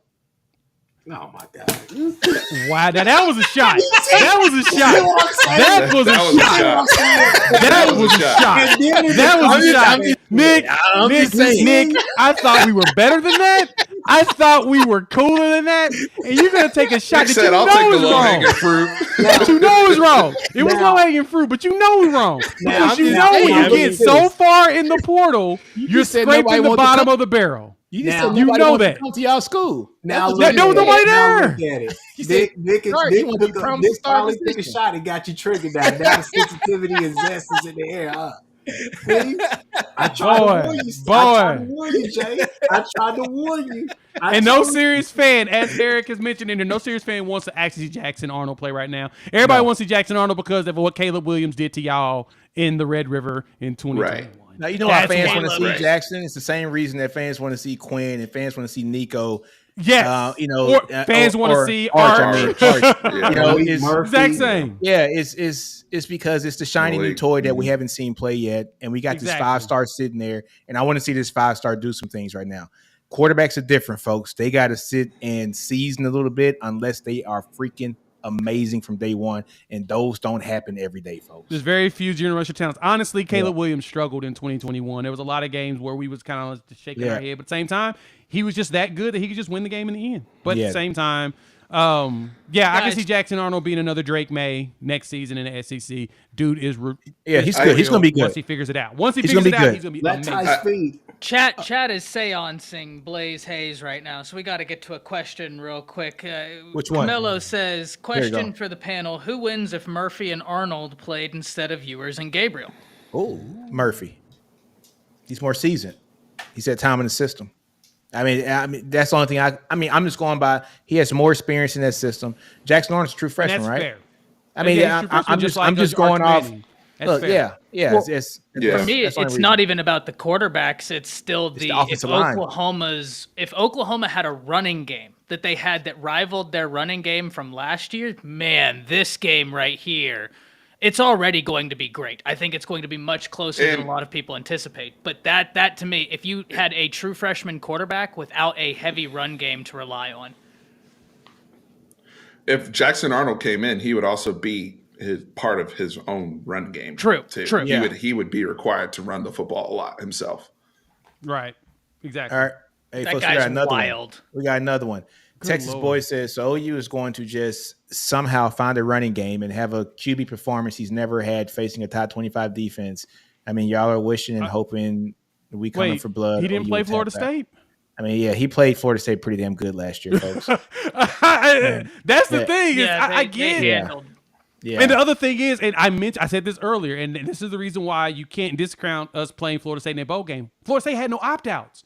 It's all the same dudes this year. It's the same team. They brought everybody back, which I agree with still that. want to know Yeah, I do too. who in the hell they got in the closet holding hostage to get these kids to stay. Because That's I facts. don't want baby. to see them in the playoffs. I just say but that. in all seriousness, I stand by the point I made earlier. People can say whatever they want about bowl games outside of the playoffs. Bowl games are whatever the coaches want to make it and whatever kids are staying and whatever intentions there are going into next season. Next season's And I kids. feel as though the 4 teams that did that, Texas and Washington, Florida State and OU, it's not a coincidence that those teams are looking the way they're looking this year. Fair.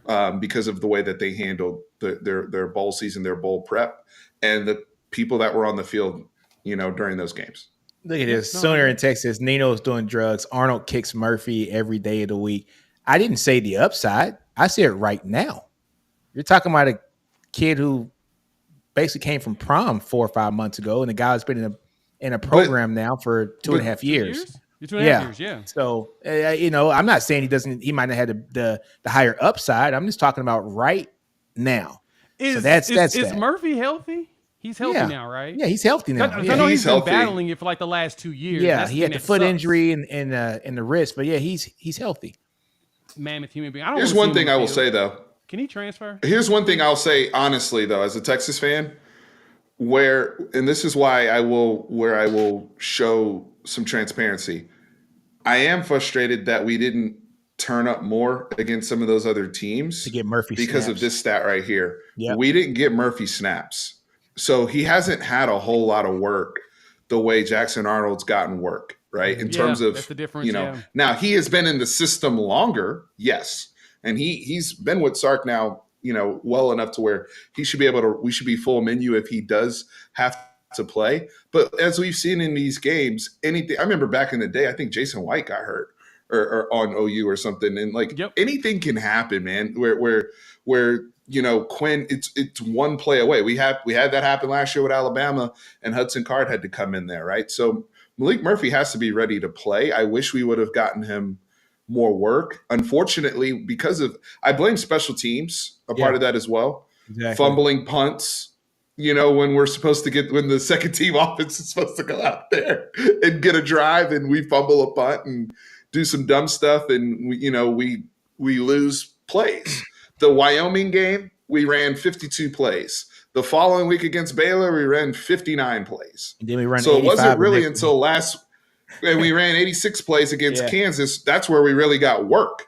So we got to run more plays. That's another thing too.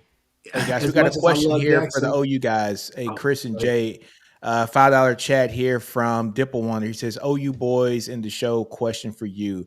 I've seen Levy just toss J.A. into run a bulldozer, play out, out of nowhere. What do y'all think he is doing that for? I think he's building on it. I mean, hell, when you saw that trick play the other day, I was like, I think that there's some concepts, there's a method to his madness, in my opinion, sometimes with Levy, because you see things in one game that just make you want to pull your hair out, make you want to scream at the TV. And then the next game, you're like, oh, wait a minute, that's the same formation that he was running last week. And you just see him consistently build off of that. And you see him turn some of those plays into what I always call, I coin it as just cash plays. So I think that's what he's doing. He's building off of that, giving teams some looks, putting stuff on film, something else that you have to account for when he's out there, whether he's lined up at wide receiver or he's lined up in that whole bulldozer package. So I think it's something just to definitely keep note of. I mean, it's kind of like great question, Defo Wonder. Great question. Mm-hmm. Yeah, I was gonna say on that to even go with what Chris is saying.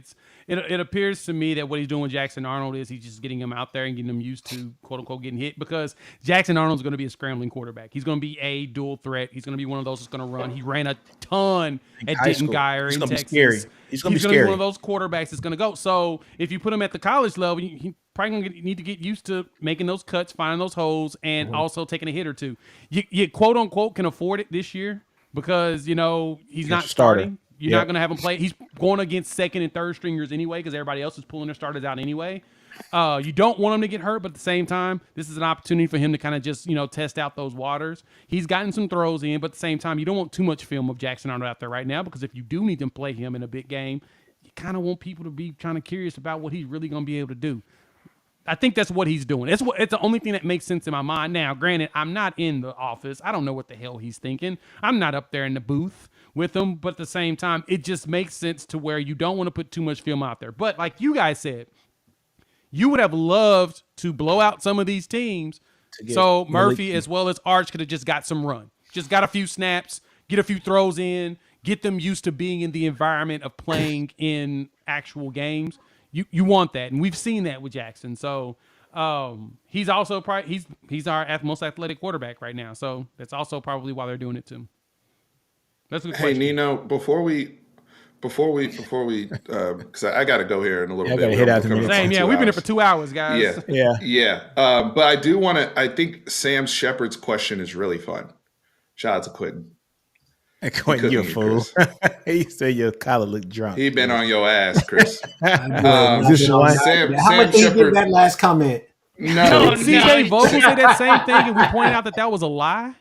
Wait, what? No, not that one. Not Which that one? one, Nino. It's before. He got a It's couple before. of them. It's Oh, hold on. it's What, before. what are you talking about, Jay?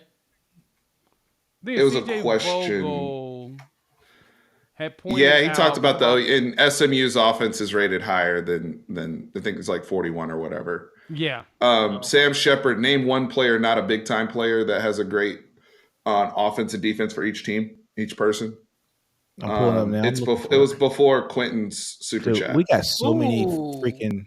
That's y'all be going that's off in the chat, so I good appreciate one. y'all's camaraderie. That's sure a y'all wipe really y'all good feet, question. though, while y'all up in people's know. Channels, right? Wipe your And feet. subscribe to everybody's channel. Yeah. I don't care if y'all know you we like to talk OU noise at fan the and you same want to time. We like subscribe to. put out some good content and have fun. I don't see it. You said it's Sam Shepard's? Yeah, Sam Shepard. It was a few comments before. I'm sorry. It was a few comments before Dimple Wonder's Oh, here you go, super right here. chat where he Got talked it. about the belldozer. There you go. This is a great question, and Great question. I think all 5 of us should answer. So I'll go first because I've been thinking about it while he asked it. I'll go offense, defense, and then I'll pass to Nino, and we'll go from there. Offensively for us, I would say Jordan Whittington. Reason being, Sark has been messing with these linebackers all season long in the intermediate. A lot of people make a big hubbubaloo about Texas's deep ball. A lot of Texas fans get frustrated about how many bubble screens and maybe we run too many. I think this is something, masterclass in where Quinn Ewers operates his best is that 10 to 20 yard area, that intermediate area where he's layering the football all over the place, regardless of coverage. And I think Jordan Whittington, who has played pretty well in this game the last 2 years, I know he got hurt in 2021, but he's been a guy that really steps up in games like this. And I think he's a guy that gets matched up, takes advantage of whether it's maybe McCullough flexing out there or Key Lawrence or whoever, and able to take advantage running into coverage. Defensively, and this is going to piss some people off, but I don't give a damn. Michael Taft. Michael Taft is going to be a player that we're going to leave this game as Texas fans, and we're going to be like, I understand now why the coaches play him so much. I'm waiting for the smoke in the comments. I'm going to leave it at that. Nino, go ahead. Okay. My breakout player for offense, I'm going to say Jonte Cook. We've seen Sark has been rolling him into the offense over the past few weeks, and he's been a deep threat for this offense. Last week he caught a 23-yard pass, and the week before that a 51-yard pass. And Sark is slowly starting to roll him into the to his rotation. Sark doesn't like to rotate guys in the wide receiver room. He likes to keep his 3 or 4 guys that he plays and plays them all game. He doesn't substitute. that the one person he does substitute is Jonte Cook. He does come in. So I think Jonte is going to have a package or two that's going to be something special for this game. He's a Texas kid. He gets what this rivalry means. And so, yeah, I got a feeling he's going to do some great things here. The person on defense, not a big-time player. This is a good question. I was thinking about this. Bender. I got another one for you, Nino. Damn it! Nah. That's why I wanted to go before you. Yeah, Nino. David Bender. Yep. I think David Bender. Yeah, that's what I was going to say. Man, he's flashed so much this game. I mean, he's flashed so much this year.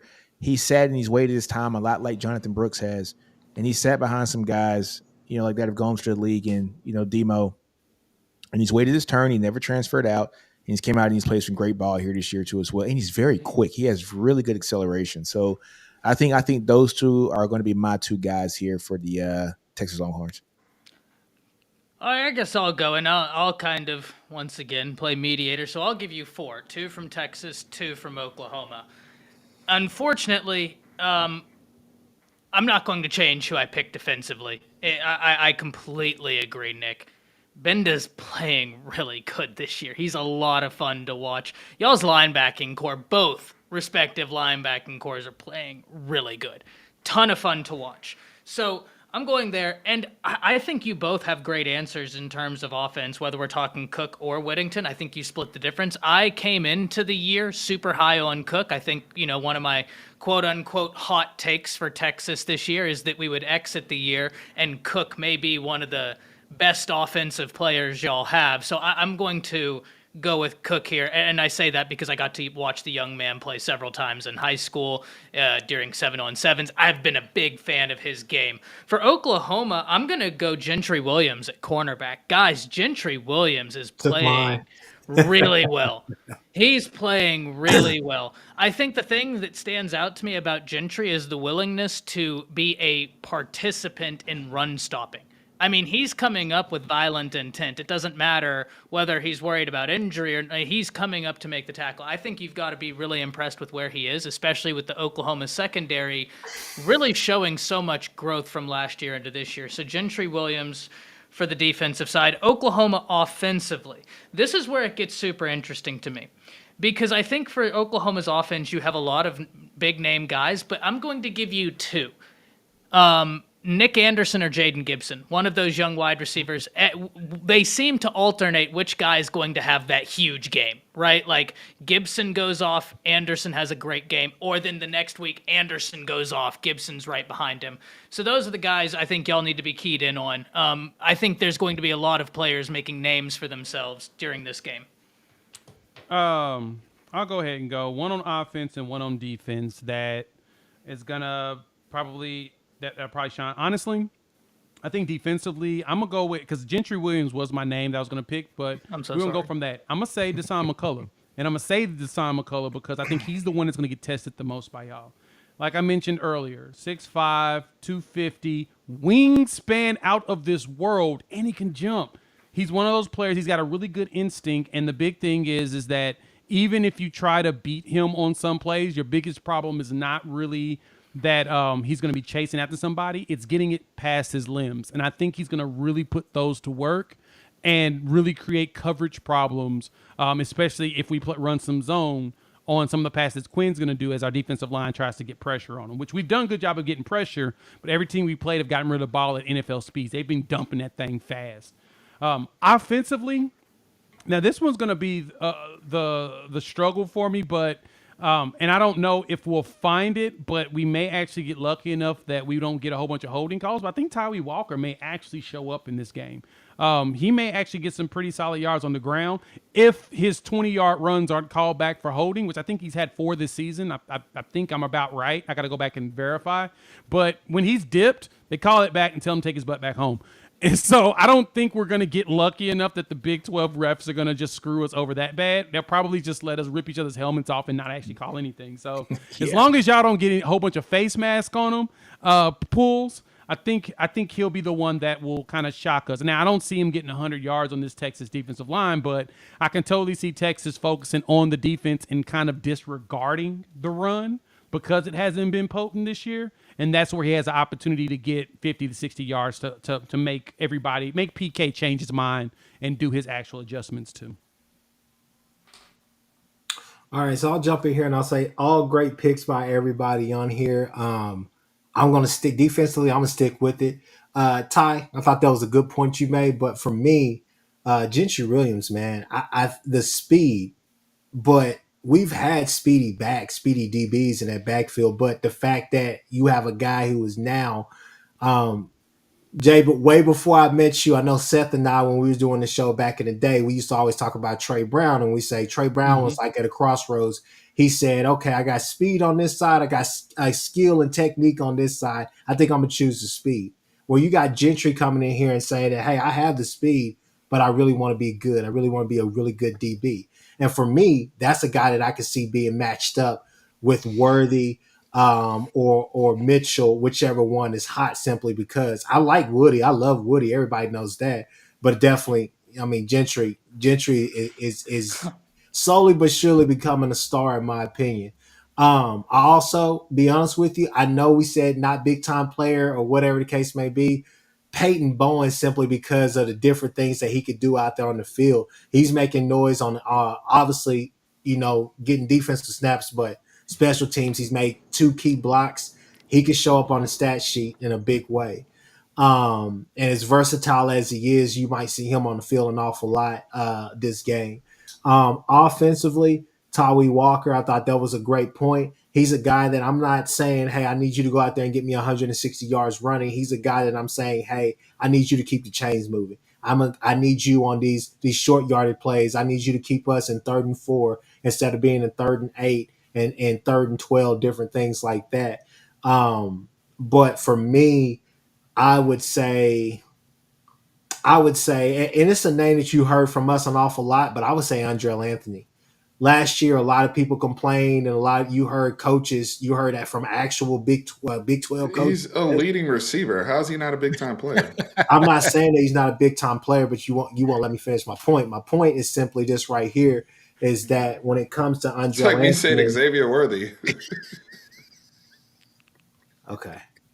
All right. You just don't get it, do you? Andrell was a big-time player at Michigan. It's kind of funny. Yeah. That No, we both Jay, got former Michigan players Jay, as our it's top fine. receivers. But yeah. This dude's been spewing his ignorant stuff all week anyways. But anyways, like I was saying, simply this, with Andrell Anthony. Reason why I'm saying that is because you heard it all last year. A lot of people saying you didn't have a wide receiver for OU that you had a game plan for, and all the rest of this. Yeah, Marvin Mims. This. Jay, you see why I try to be civil, I try to be cool, but then we got this dude. Who questioned Marvin Mims last year? I'm saying? All I'm this guy's saying cooking in the NFL. What are we talking about? Jay, okay. All right. I will let you have I'm ready. I'm ready to bounce. I'll see you tomorrow.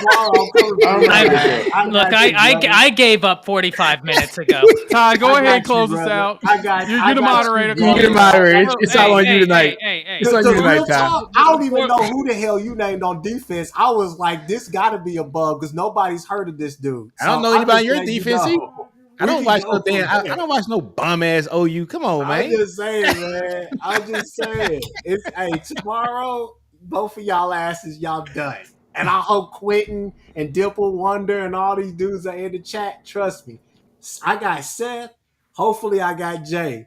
We about to go ham on y'all, and we gonna win this. We gonna win. I just can't believe you tried to sing this "woe is me" narrative about we didn't have nobody respect our receivers last year. Yeah, Marvin Mims. What are we doing? I'm telling you, I'm just regurgitating what people are saying. What time is it tomorrow? What time is it tomorrow? Your time is it, man?